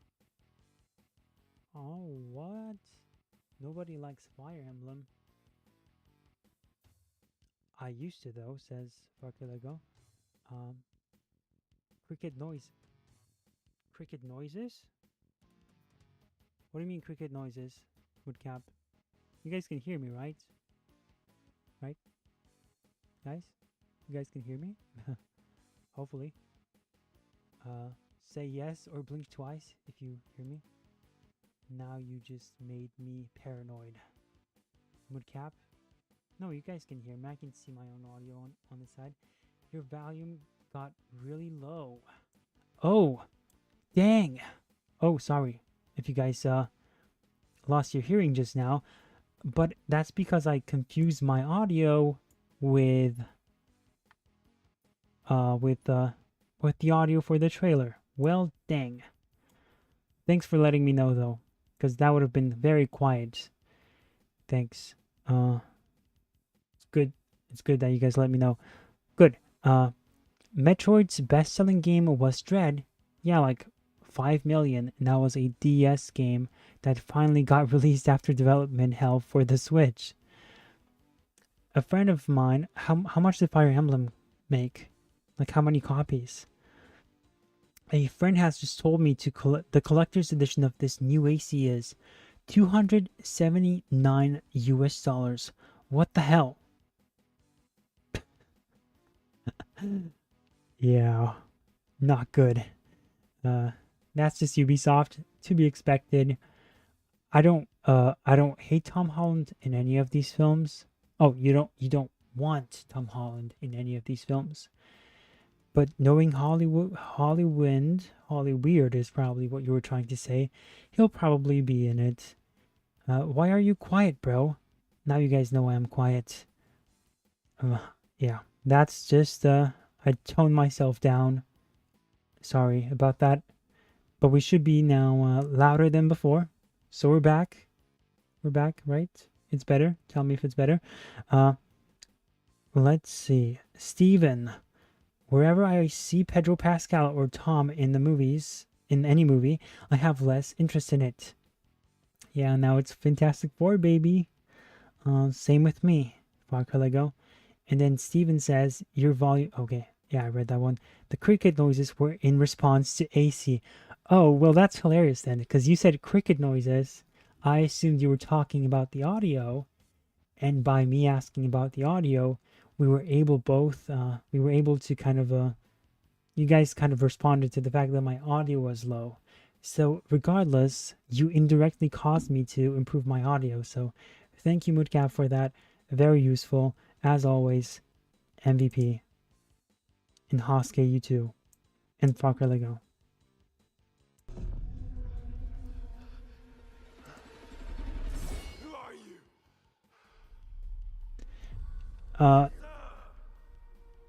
It's the female character, duh. Is Ubisoft gonna take us down? By the way, if we get taken down, is Rice. If we get taken down, we're gonna, because of Ubisoft, potentially, we're gonna come back to this stream shortly just to finish the game. And we'll kind of create a new live stream if that ever comes down to, if we get taken down only.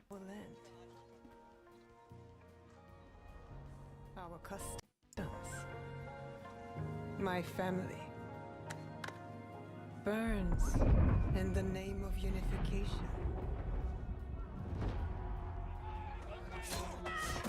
Who's trying to unify you?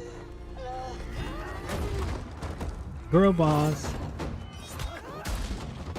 Sure, it's Mulan. She's making a guest appearance in Japan now.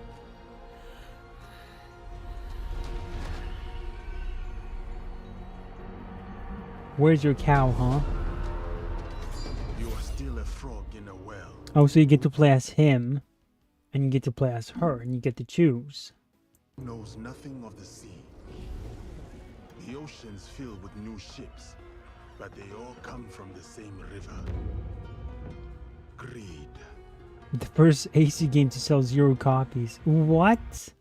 That's hilarious. They're doing one of those things where apparently this guy is historically accurate, but from my understanding, he was originally added to the game and he was a original character, and then Ubisoft realized that there was a black samurai, and so they had to change the game to make him the real samurai. So they kind of rewrote that and remodeled him to reflect the real black samurai that existed, and the one that they had was a fictional one because they didn't think that there was one. But it's hilarious. Of course, they had to add diversity, but it's hilarious that they always have to find that one black cowboy, that one black samurai, just to then make an entire game about it, or just to have that one token character, just to say, hey guys, look, there's your diversity. Yeah, and then they'll pat themselves on the back for exposing you to this like historical fact. They'll flip through, they'll look for El Muerto if it needs to happen, just to make that a Latino superhero movie, supervillain movie. They'll look for any sort of tiny reference to like a diverse character. And honestly, this was also like kind of something you could say about like Hollywood writers used to use, like they used to always insert the white guy into the Asian world, and he would be this outsider, and that was always a thing that they would do. And that came from a very much of a perspective of, you know, the white culture used to be predominant in America. Now it's very much about not even black culture. It's just kind of like this salad of everything, very Marxist, very identity politics based.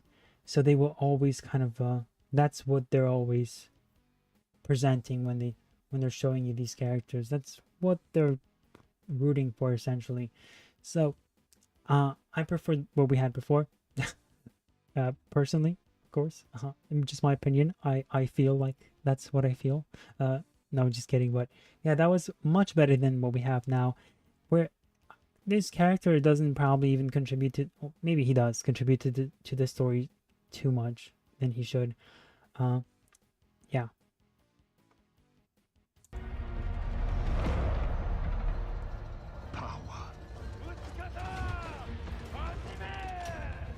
Power. Even the trailers are kind of I really did like the Origins cinematic trailer. I mean, this one's fine. I'm not gonna complain about a fine trailer. See, that's pretty cool. You can't complain about that bloodshed, right? It looks, at least the cinematic looks good. Will you continue down that river? Yes, I will, lady. Or choose another path. I am Wakanda. I am We must Mulan. look for it together.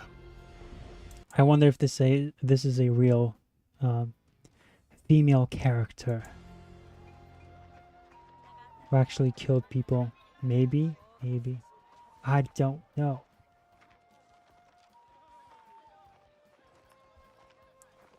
Yeah, I'm pretty sure you can't really sneak around with this guy. He would probably get noticed. Trust. Rebuild. Mommy, it's a black man. And Winks. follow the blade. Yes, let's run away from him. I'm gonna eat some pizza. Why pizza? Because I didn't want to say chopsticks or like rice.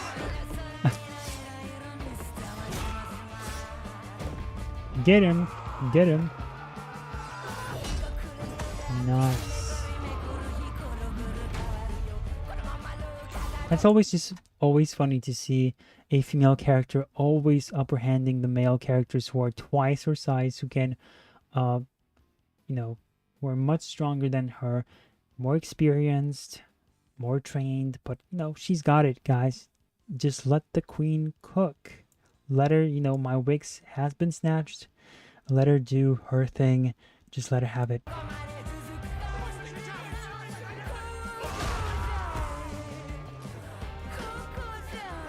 See, like, I like playing as female characters, but when it's female characters like this in video games, or like AC, Valhalla or whatever, they make them so embarrassing to play as that it's just like a total turn off. I like playing as female characters, and sometimes I find them preferable to the male ones. And then you have these games that try to like shove them down your throat and have it both ways. And like a female character should be written differently than the male character. Like 9.99999 times out of 10. She should be different. Like, the whole approach should be different. I don't like when a woman is written like to be like a man. And yet these games want you to totally disregard reality and believe it, like pretend like they're the same thing and they're capable of doing the same things. And they wear the same outfits. Wait, he's the playable male character? So it's not even an Asian man? Seriously? Wait, no way.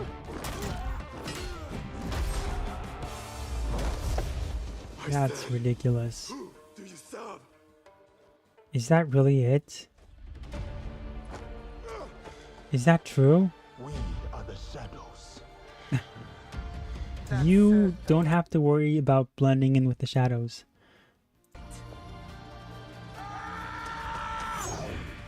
Whoa. That's the thing. It's like, hey, this is an Assassin's Creed game, right? What about this is Assassin's Creed? Nothing really. Oh yeah, she pulls out a blade from her sleeve at one point. That's kind of Assassin's Creed, isn't it?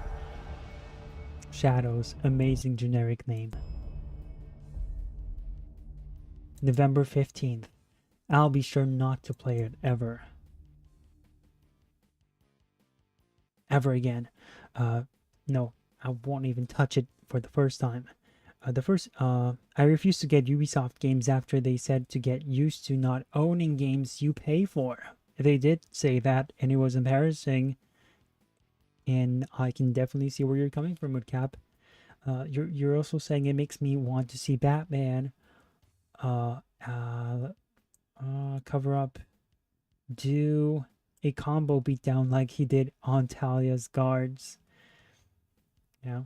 Hey, at least, you know, you can say that they're doing something for Stop Asian Hate, having the black characters work together with the Asian ones. I think there's only positives to be gained from here, and we should all rejoice and be happy about it. Just wonderful stuff all around. All right, I saw this one video and I'm like, hey, maybe it'll be interesting to listen to for a brief while, because it's a female video game reviewer who talked about this reveal trailer, and I didn't watch the whole thing, but I'm sensing some like, okay, she made a 30-minute video on this thing. We're not gonna watch all of it, and you can definitely expect, like, I'm not gonna go up to 5 hours anymore, okay? We're not going up to 5 hours like we did last time, so you best believe that we are not watching this whole thing. But I just want to get it, just kind of see if my suspicions, if my intuition was kind of telling me, like, guiding me in the right direction here. Hey everyone, it's Meg, and I mean, she just sounds like the most typical gamer girl that you can ever see. Like, the most fake fan, and the positivity right away, like the forced positivity, that's what it is. And she made an entire video on this trailer alone, so I'm really curious to know what she's gonna say. If it's really, I just watched like this first second and I saw the thumbnail and I'm like, yeah, this is gonna be hilarious, isn't it? Let's see what she's gonna say about this. Plus, this, keep in mind that the Assassin's Creed series has been a total joke for the past few years. So let's see what it takes for her. Let's see what her attitude towards this is. Maybe she'll surprise us. Maybe she's going to be very honest. Unlike those Star Wars shills. That's really what I'm really curious about. I want to kind of get a read on Star Wars shills and Assassin's Creed shills, kind of compare and contrast to see if there is an equivalent of that in the AC community. So let's see. Let's analyze this. Oh no, my screen just went black. Hold on. Let me fix that.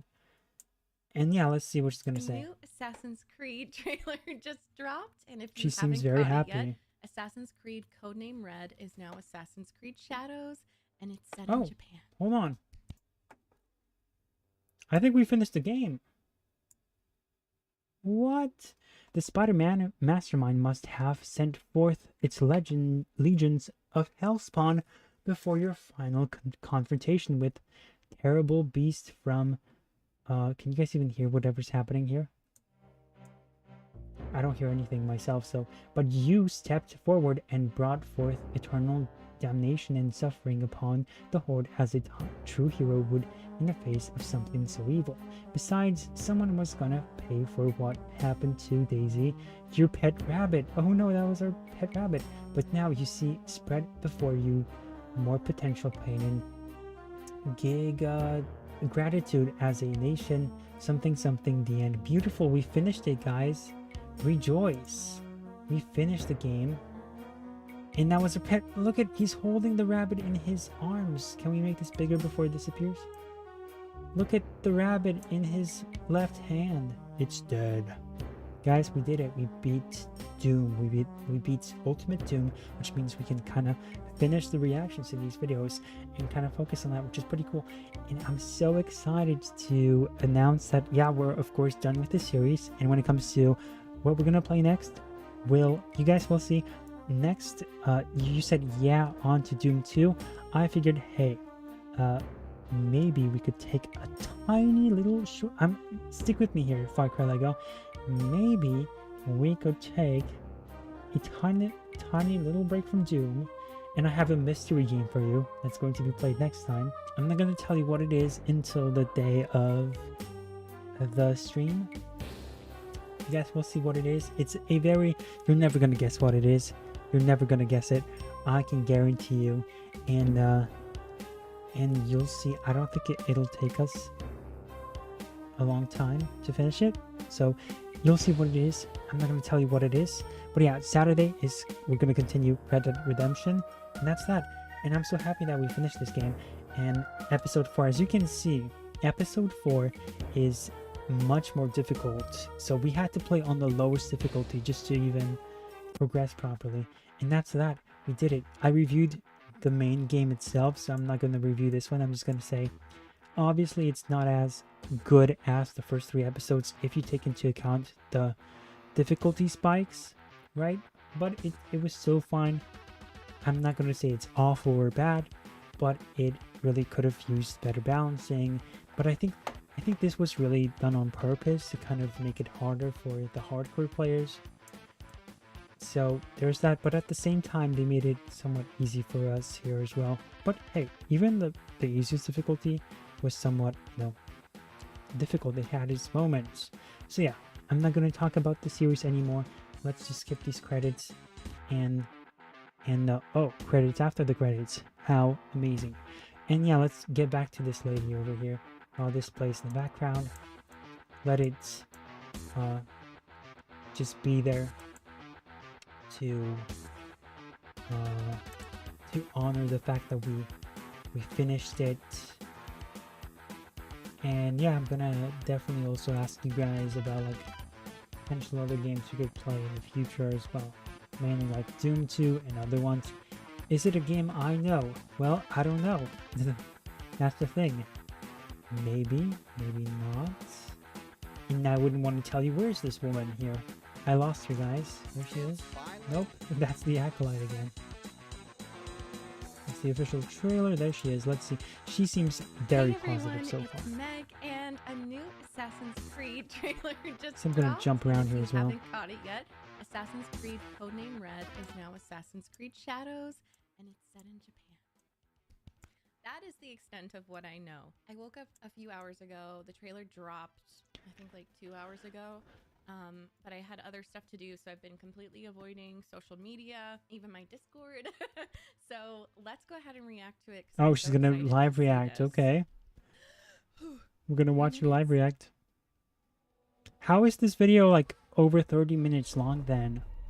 I need to know how she was able to extend this into... Is she going to do an analysis right after? I hope she knows that this is a CG trailer.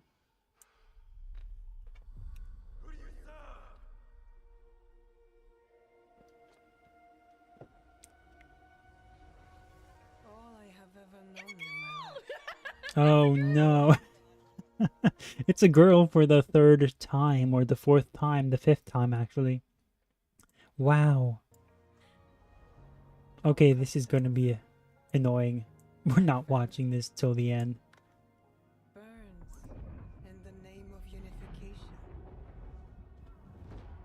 Okay, so that's... Let's see. I don't know if she's going to say anything else here, so kind of... She's scratching her nose. Amazing reaction. You are still a frog in a well who knows nothing of the sea. Let's see how she reacts to the black guy. I'm really curious to see. She's going to be like, yes, this is like my boyfriend.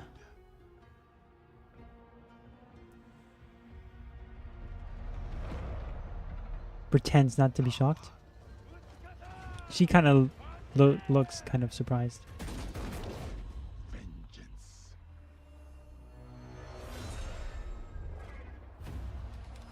Okay, no audible noise coming from her. Or choose another path beyond what we see.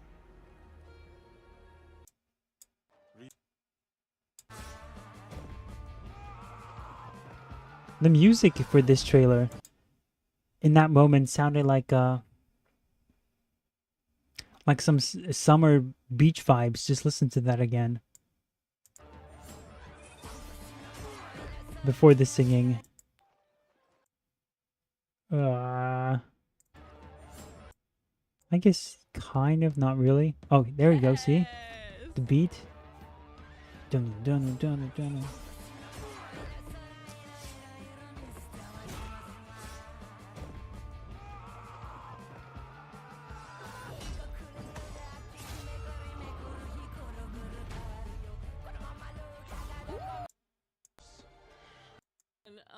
Oh no! She cries? For a CG trailer? Hold on, what? How did this happen? I said, who do you serve? What are you gonna say? Can't wait to see what he does, she says. I can't believe she's crying over this. What a fake reaction, I'm sorry. What is she crying about? What is this? She can't be serious. You guys can hear this, right? I'm pointing at Yuna. I'm okay, I promise. I just did not Oh, she's got like 50 cats probably. Okay. expect that. Oh my god. I'm pointing at Yuna because Yuna is a Shiba Inu. I have 2 Shiba Inu. I don't even know what that means. Can anyone? What's he? Shimi emu? A emo shimi? What? I'm kind of a weeb.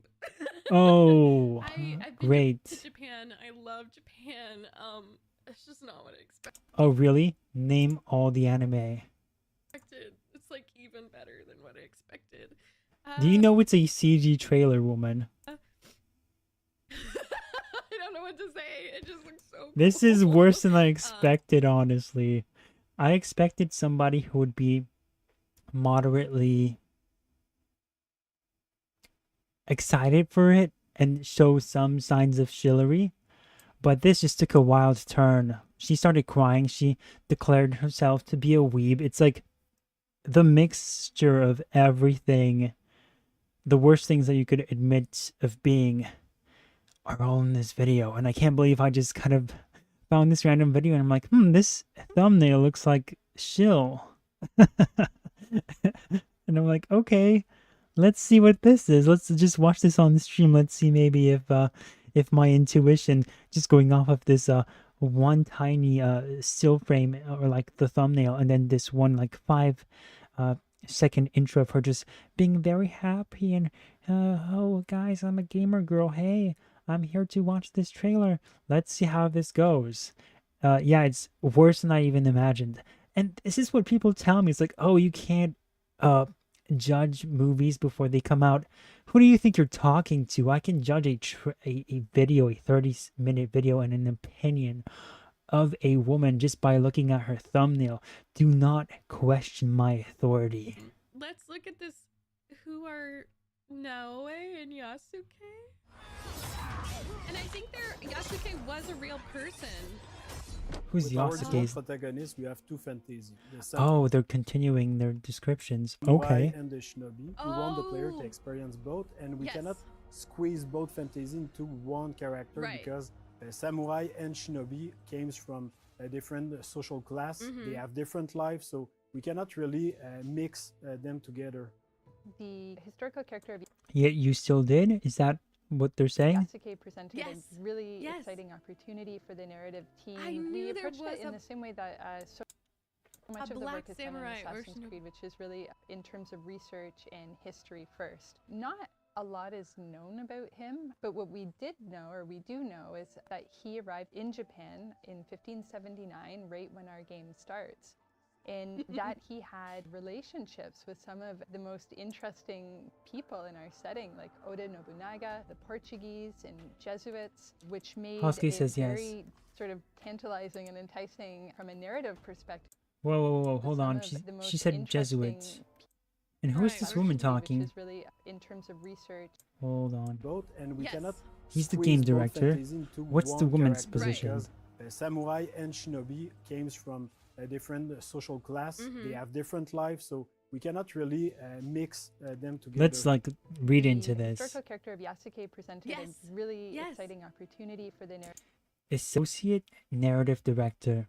The game is cooked. It's finished. It's over. Dead on arrival. Sorry, Brooke Davies.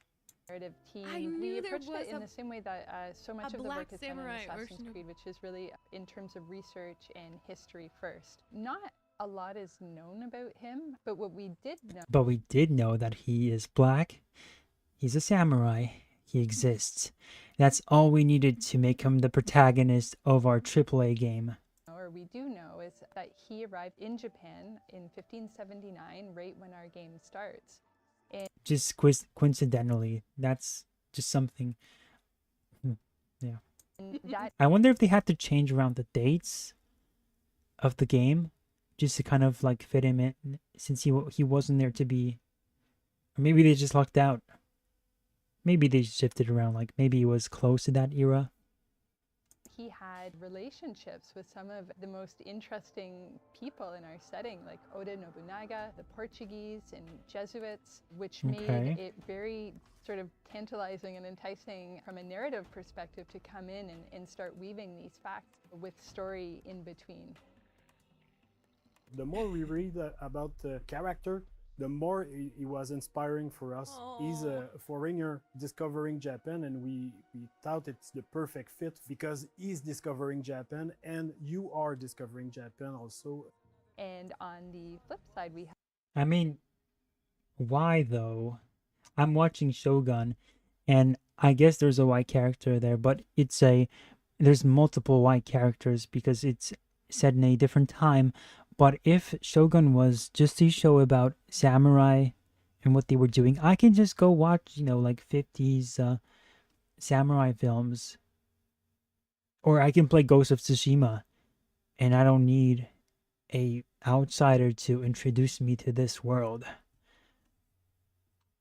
Naue, who comes from the so province gay. of I'm Iga, so which gay. is a remote mountainous area, fiercely What? independent, known as What the is birthplace. what did she say? What I think she just said? Because he's discovering Japan and you are discovering Japan also.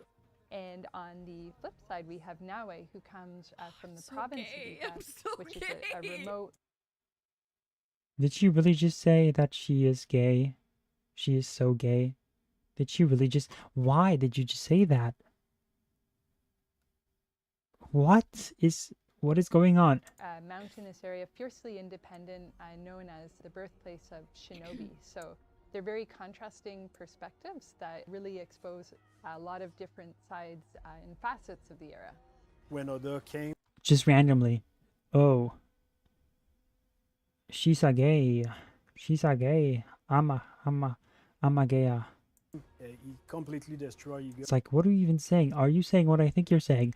She did. Oh, Oda is in this game too. Great. Oda is here. He's gonna come in with the One You Piece. have Yasuke and Oda that coming to destroy the shinobi, so it can kind of create. gender swapped the creator of One Piece. You guys are insane. This interesting tension between two characters. Yep. We were able to connect her to the province of Iga and the legendary Igan Shinobi. I can't believe that this person is actually being this dramatic and fake. I need to read the comments. From her father in the people of Iga, which are valor, benevolence, and wisdom. And as a young person, still at the start of the game, we get. I bet the comments are hyped as well. Wisdom as the story unfolds. And if you ask anybody, it's super clear that samurai will be combat heavy and a shinobi will be stealth heavy. Okay, I see. It creates this distinction right away. So the guy is historically accurate, but the female character is not? Is the implication here? Her name is Megamage. Yasuke can fight with all his advantage. His stature, like he's a big guy. He can break door. He can fight multiple enemies. He can break armor. Compared to Naoe, like her character and their outfit, it's really about being stealth, being unseen. She's the only one with the hidden blade, so they have clear advantage that put them into the stealth and the combat, even if they can do a bit of both. Yeah. They're a really great pair together because on one side we have Naoe, who's very intense and passionate and determined woman who is very set on her goals. She's kind of got her heart on her sleeve and she'll say what she feels.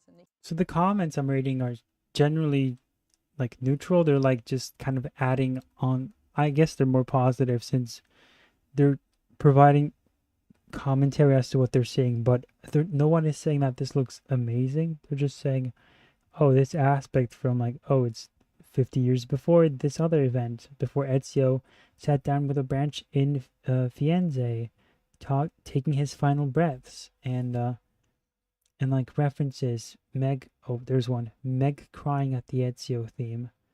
Yeah, it's me. Is that what that was? Oh, and so they use Ezio's theme and you fell for it like a Star Wars fake fan. Here's a Star Wars theme during a Force Awakens trailer. I see, that's even worse. It's not even her. It's not even her theme. It's not even... Dang. ...of the moment and this intensity that she brings as a shinobi, but that she also brings to her relationship. And this balances very well with Yasuke, who is sort of a thoughtful, level head to Naoe's fiery passion. We really thought about somebody like Yasuke historically who was able to come to Japan and have the life that he did there, to enter service for Oda Nobunaga and achieve all of the things that he did. All right. Person would go through all of this. So our Yasuke is very intelligent, thoughtful, and respectful of this culture that he encounters, and that makes him a very nice sort of counterpart to Naoe. He's a bit mysterious as well, and that's something we get to see. He's mysterious because we don't have a personality for him. And sure, let's just call him mysterious. We kind of added him later into the game. We don't know what his personality should be, so let's just say he's mysterious and stoic. As the game progresses. Oh. Respectful of this culture that he encounters, and that makes him a very nice sort of counterpart to Naoe. He's a bit mysterious as well, and that's something we get to see unfold as the game progresses. Okay. Oh my god. So they do have something planned for him. Is that it? Okay, let's watch Assassin's Creed Shadows Explained. What? I think I need to just keep watching because I'm like, it's just so amazing. I love it when I have nothing to add, so I have to watch other people's explanations. This should be a review from you. Why are you watching? I love that he represents the player, you know, appreciating these cultures. And yes, let's do a Assassin's Creed game set in Japan. Let's make the black guy the main character. Samurai, dude, I fucking love that. I love it. Hello, this is Akeem Milne, the Hi, Assistant Akeem. Director of Cinematic Design on Assassin's Creed Shadows. And I'm Jonathan Dumont, Creative Director of Assassin's People are so weird. Creed Shadows. And today we're going to take a look at our reveal trailer of Assassin's Creed Shadows. How many videos From of the beginning, these we really wanted are to there? create this atmosphere of danger, so we're getting glimpses of our Let's just skip around. Of Fujibayashi in Shadows. Naoi is from Iga. She is a farmer warrior. Farmer warrior? Daughter of Fujibayashi Nagato. She is a capable person, I let's love say that. his As we are going to learn in the face, trailer, too. she will be taking on a role of protector. Where's her father in all this? Does he die? Oh man. What we're looking at is the province of Iga, the homeland of Naoi. It's isolated a little bit That they went there and like experienced the land. Yeah. My family burns in the name of your. Yeah, I think we're done with this reaction. Let's see if she says they anything open else. their eyes or know a little bit more. Things are not necessarily as they seem. They open their eyes. That's sort of a driving force for them. Finally. That's what is going to unite Naoi and Yasuke. That's something that's bigger. God, her face. The absolute grief, confusion. So here we're in Sakai, pain. a big port in Japan. The ships that we are seeing Yes! are Portuguese ships. They are a version of Oh! the black ships or a lot of the merchant ships that were coming in and out of Japan Edward? at this point. A few came to Sakai, but mostly in Nagasaki. But for the sake of the trailer, it's happening in Sakai. For the sake of the trailer. Okay, she's got nothing to add on to the video other than just repeat the usual talking points. But it's really the moment that really brings them together. And just A like lot a of quick that in little Ghost note of here Tsushima for those as well. eagle-eyed viewers, you'll notice that the split screen is slightly different here, which was Mm. once again a deliberate decision we made. The other one has a bit more of a slant to it, maybe a bit more aggressive, especially for familiar with Eagle like vision. anime or manga codes, comic book Yes, codes. But here, flattening it out a little Jeez. bit, establishes that maybe the relationship is different. I don't want to speak too much about that, but given the time period of our game, unification is a really big deal. And I think the concept of unification can mean very different things to different people. Yes. And it definitely resonates differently for our two main characters. Yes. Yeah, Together Apes, we get it. Yeah, we just watched the Planet of the Apes movie. That's why I said that line. Don't try to read into it. We put a lot of little technological Please. breakthroughs for our weapons, where you can destroy. I have so much to live for. Please. You can see him pull out through the Suji doors. You can Yes. Okay, so as you guys can see, she doesn't have much to add. If it's their in the shadows, but they are doing so to protect the places, whether or not it's like their childhood or if it's their She's boring me a lot. like the Okay. destruction they've witnessed or the lives that they've taken. They're coming from the shadows. We work in the shadows to serve. I'm just surprised. I'm just interested to see how far this goes. This insanity, this act she's putting on. Hey, that's a dog. That's not a cat. Plot twist of the century. Lighter, however it goes. That is so cute, Yuna. Are you a little Japanese Shiba Inu? Jeez. Also, there's construction, so I apologize for that noise. It's okay. I can't do anything about it. Why are you? Is this from a stream? It's not. Why are you keeping all this stuff in? Beautiful combination. She doesn't even know what to say. Because with Assassin's Creed China Chronicles, we really Think. a lot of us wanted her to be a full-on like main character, and so like we get this female protagonist, and it's similar to Cassandra, but we don't have to choose, and that's something that like with Alexios, I'm like, oh damn, I wish I could kind of see what's going on with that, you know, or like, do I have to do a full playthrough to experience Alexios? And I think they might have learned from that. So like you can switch, and then the replayability factor of that where you can go back and forth. I love that. And I just feel like so many of us appreciate Japanese culture and history, and we're interested in it. And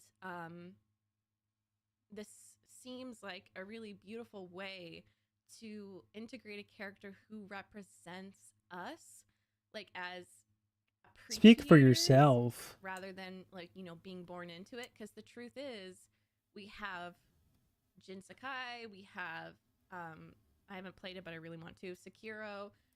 And so it's like, I think it's absolutely perfect. Yeah, Japanese people, we've had enough of you. We need more of us in your culture, just so you know. Like, we need more of ourselves. We need more Western influence here. We need to be seen and heard in your stories. We've had enough of your Japaneseness. A black samurai who actually existed, and then a Japanese woman who's shinobi. And then I don't know much about shinobi. I know about samurai because I went through a whole hyperfixation. That was fun. And just like, bless the history nerds right now. Like, we are in heaven. I feel like and that was fun. And just like, bless the history nerds right now. Like, we are in heaven. And it's gonna be like an open history nerds are like in heaven right now. History nerds, and that was fun. Hold on.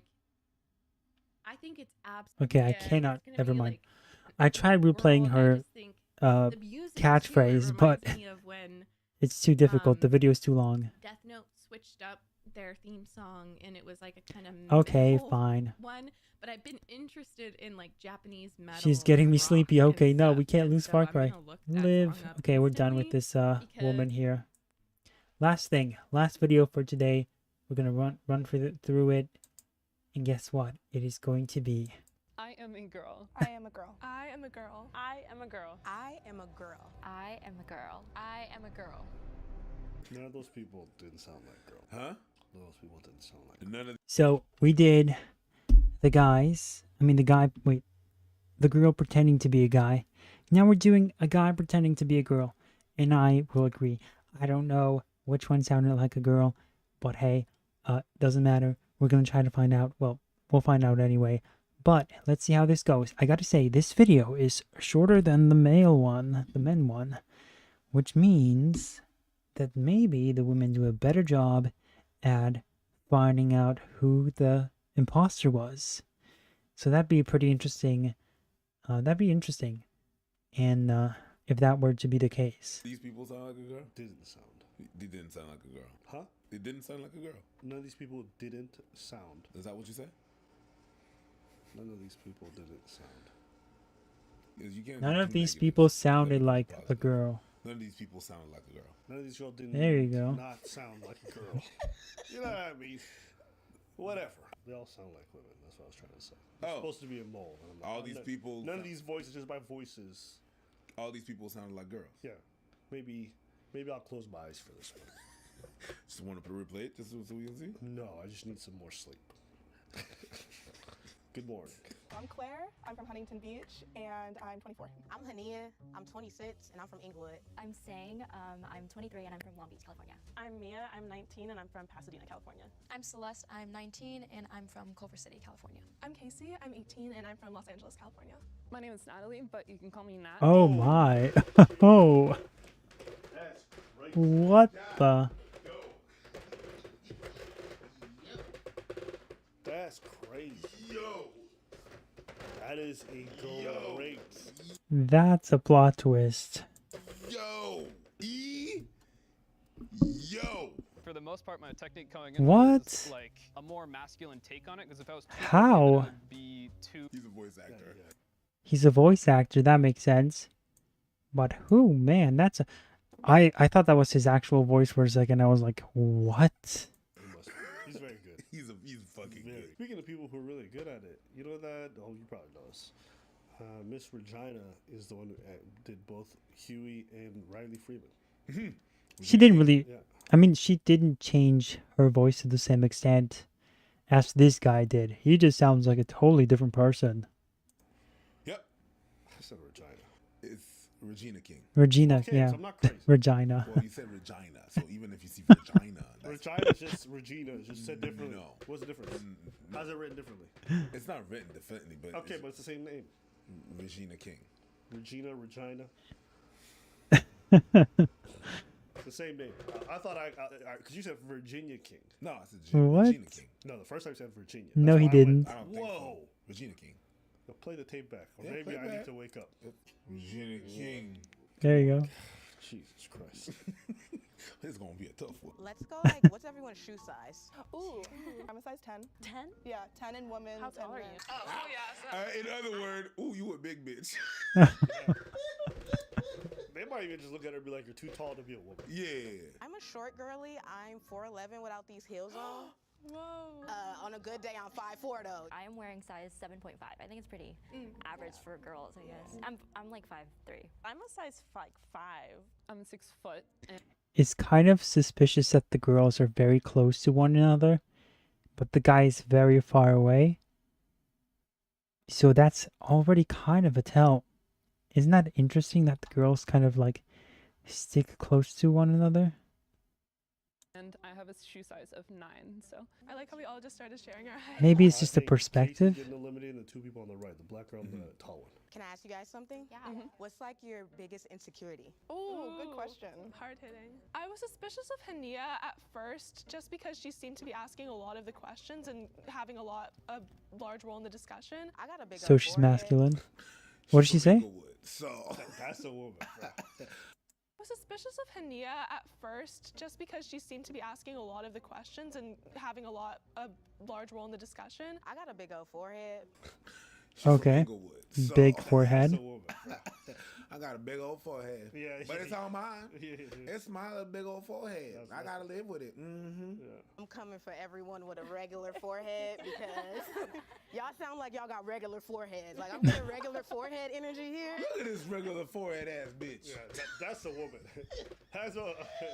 She said, y'all give me regular forehead energy. Yeah. If that was the mold, they deserve to win. That's a woman for sure. That's a woman for sure. Laughing was a big thing for me. They were laughing a ton, and I was trying to like. Oh no. That white girl came out. I think the big That's thing for me is acne. very fake. I have it on my face Acne. and my back, and it's pretty bad, especially when I want to go to the beach. So it can be pretty annoying. Why do they all look like they were confused by the acne on the back? Is that not something that women get? People get it. It's not a. How do you ever come to develop such a voice? Like, it's so easy for girls to sound like like a lot of women voice animate male characters. But what do you have to do in order to, as a guy, to try to want to make yourself sound like a woman? Just think about that for a second, okay? Think about that. What do you have to do to kind of like make yourself sound like a woman? Think about that, and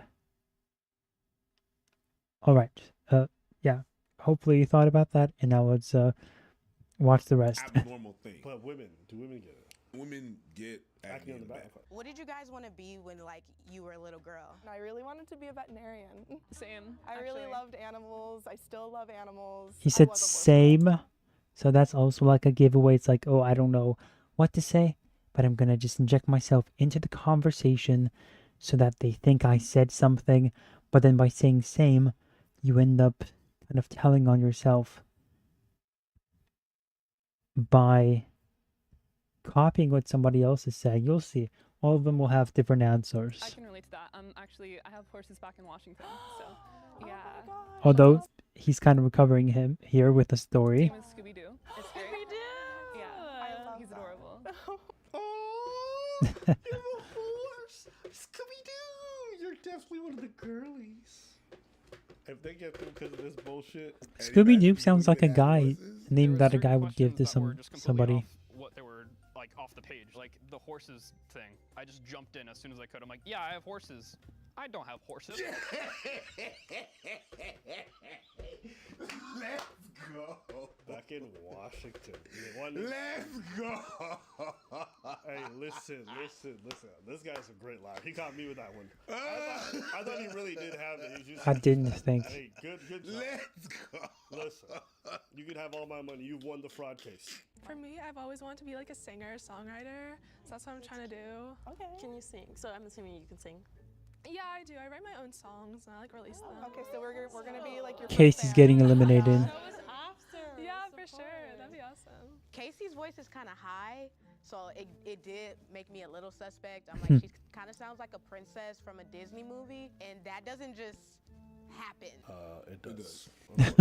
I wanted to be an obstetrician gynecologist. Oh, and then I got to UCLA and took chemistry, and I was like, oh, we gonna switch that around to something else. Were you pre-med? Yeah, I was like biochem. I was like, oh, absolutely not. I'm a stand-up comedian now, though. I don't. That's. She just changed the majors, and she had to make that shit. So we gotta change that to something else. Yeah, but she said she's a nice stand-up comedian, so I could see how that fits into an act. You know what I mean? Women aren't fighting, so she's gonna get eliminated. Wow. There's no way she Yeah. can last. I mean, I was gonna say something not as blatant, but I was gonna say that if she's gonna say she's good, she's a comedian, first thing you think of a comedian is a guy, and not a woman. I'm saying they're gonna eliminate her for that reason. I don't think that. Wow. You understand what I'm saying? No. Don't put me in your bullshit. Completely different than where we started. It was almost like when you know somebody's lying because they explain too much. That's what it was like. Okay, she. Because she explains too much, not because she's not funny. No, because when she went, so yeah. Okay. Let's just say. Yeah. Okay, so he's moving on for sure. Oh. What? First question. All right, go ahead. What was you guys' first period like? I was just gonna ask that. Okay. Perfect. Yeah, we got to get down to the nitty gritty So- now. The nitty gritty on first period. That's one way to describe it. For me, it was over the summer before 9th grade, and I was getting ready to go to track practice, and then it just happened, and I was like, oh, well, I guess I'm a woman now. Yeah. I was kind of behind everybody else, so I knew it was going to come soon, so I was kind of ready for it. I was in 7th grade math class, and it was super awkward. I was basically sitting at my desk. I felt The really question weird, like we've all been waiting for. sensation below my stomach, and I was really confused because they were talking about interesting stuff in health class before that point. But eventually, I just ran to the bathroom because I just didn't feel good. Okay, there's no way one of you isn't a girl. That's crazy. Okay, there's no way one of you isn't a girl. I had no idea about anything involving periods or anything. Yo, this whole episode is just him being like, this shit's so easy. I just make it up as I go, and these ladies just believe me, bro. Bro, I could have been born with any gender. This shit is easy. Hey, I'm Casey, and I gaslight. He just goes. The contrast between this episode and the men's episode is hilarious. The men's episode's like, who thinks who's a chick? I think the second person is a chick, 110%. The first one, you strike me as a chick that with the platform shoes thing, but the second one is a chick in my opinion. Number 2, what's your favorite video game? Kingdom Hearts. Ooh. Let's all answer. Wow. Wait. Okay, there's no way one of you isn't a girl. We're all ladies. Still, the video is shorter, so just let's see what happens. Name something really specific that only a girl would get. Like specific. Don't just say pad. I have really insane cramps, so I have my. I was gonna say cramps. Okay, that's specific. Midol. At all times. She's doing too much. God bless her soul. Yay! The guy got red. Did you guys see the guy when he asked about something specific? His face went red. So it's over for him. He is getting stressed. We're all ladies. Kumbaya. Name something really specific that only a girl would get. Like Look at him. specific. Don't He just say turned red pad. right now. I have really insane cramps, so I have Midol on me at all times. Okay, that's specific. Midol. At all times. She's doing too much. God bless her soul. Just say that I would say something like, whenever I get into a car, I look around myself to make sure that nobody else is in the car with me. I would have said that. Yo, the back of your head is ridiculous. Yeah, my G. That's what it is. That's what I'm talking Or I would have said something about like walking alone at night and how I always look around at night when I walk on the street, just to make sure no one is following me. Has anybody had any like scary experiences that they associate with being a woman? Oh yeah. Oh, yeah. man. 100%. Every day. It's really disgusting kind of what happens when you're just existing as a woman. One time at a college party, a guy talked to me for like 2 seconds. Oh, and no. The next day I found out that he was telling everyone that I slept with him. What? You say yes as a woman, Dang. you're a whore. You say no as a woman, you're a prude. Yes, I'm glad you're caught up to date with everything. What am I saying? What are you saying? If you say yes as a woman, you're a whore. If you say no, you're a whore. Good morning. It's probably me and Hosuke today. It's like whatever he's gonna say, I'm just gonna be like, nope. How could you get that wrong? You can't come back from that. That's their dynamic today. It's like he's just trying to corner him for the rest of this video. If you say yes as a woman, you're a whore. If you say no, you're a whore. Good morning. I would say like the hypervigilance required to like go places by yourself. Yeah. And the little things we do that I don't know if everyone knows we do. Like, oh, let me just pretend that I'm playing music in my ears when ain't no music playing. Let me just Or, go on the let weather me just app. look down on my phone. Ain't nobody even telling me. The screen be black. It becomes normal, but it really shouldn't have to be a normal to always have to feel like you have to protect yourself like a force field. Do you guys Or say something like when you hate when you get approached by men and you always have to say that you have a boyfriend. That's another one. Anyone, or like if you want to share, like that has experienced sexual assault?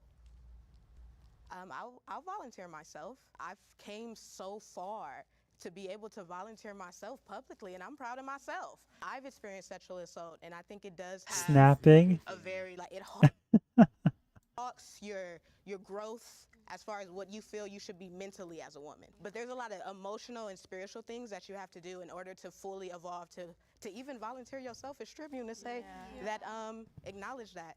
Yeah, if they eliminated her after that, that'd be crazy. That'd be fucking. I'm ready to open up as a woman about something traumatic that happens to me. That's a man. That's why. Yeah, that'd be fucked up. I made it Ooh. past one round. That's what I came in here to do today. I'm actually happy that I was the first one voted out. So yeah. Okay, to go a little bit deeper, because I need to figure out who the mole is. How do you guys feel about abortion? Oh. For me, I'm pro-choice. I believe everyone has the decision to do whatever they want with their body. And L. within pro-choice also exists pro-life if you believe that you are pro-life for yourself. Oh. Her friend said, bitch, me? Bitch, how could I? I told you, the top people will definitely get eliminated. Yeah. What? The box turns red, the mole is still in the box, and they win the cash prize for themselves. If the box Okay, they eliminated 3 people. Is that it? Hold on. 2 people. Her friend said, bitch, me? Bitch, how could I? I told you, the top people will definitely get eliminated. Yeah. 3 people. the box turns red, the mole is still in the box, and they win the cash prize for themselves. If the box turns green, What happened with the other ones? So they weren't even sure. 4 have correctly voted out the mole and will share the cash prize. 1, 2, 3. Box turns green.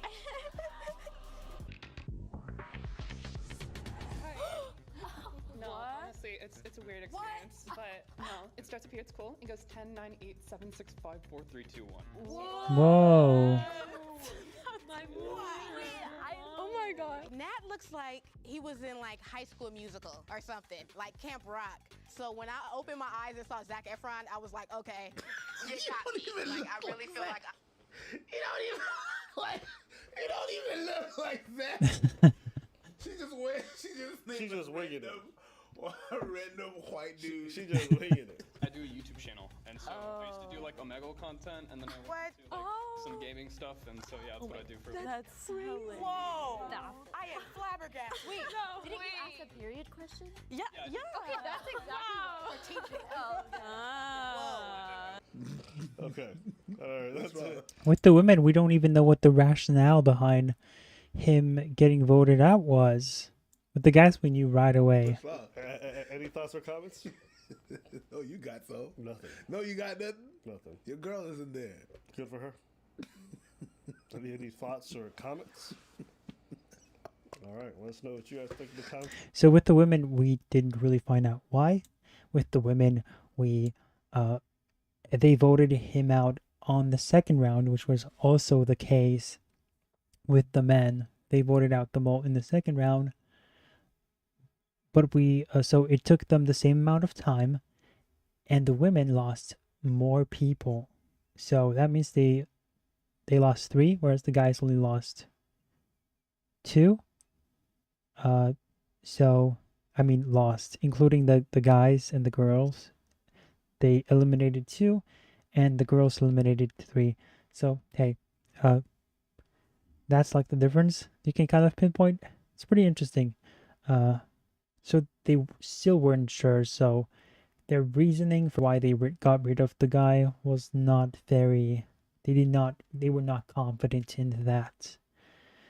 But yeah, I think that's a good, and look guys, it's not 5 hours anymore, which means yeah, so I think that's a good way to end it.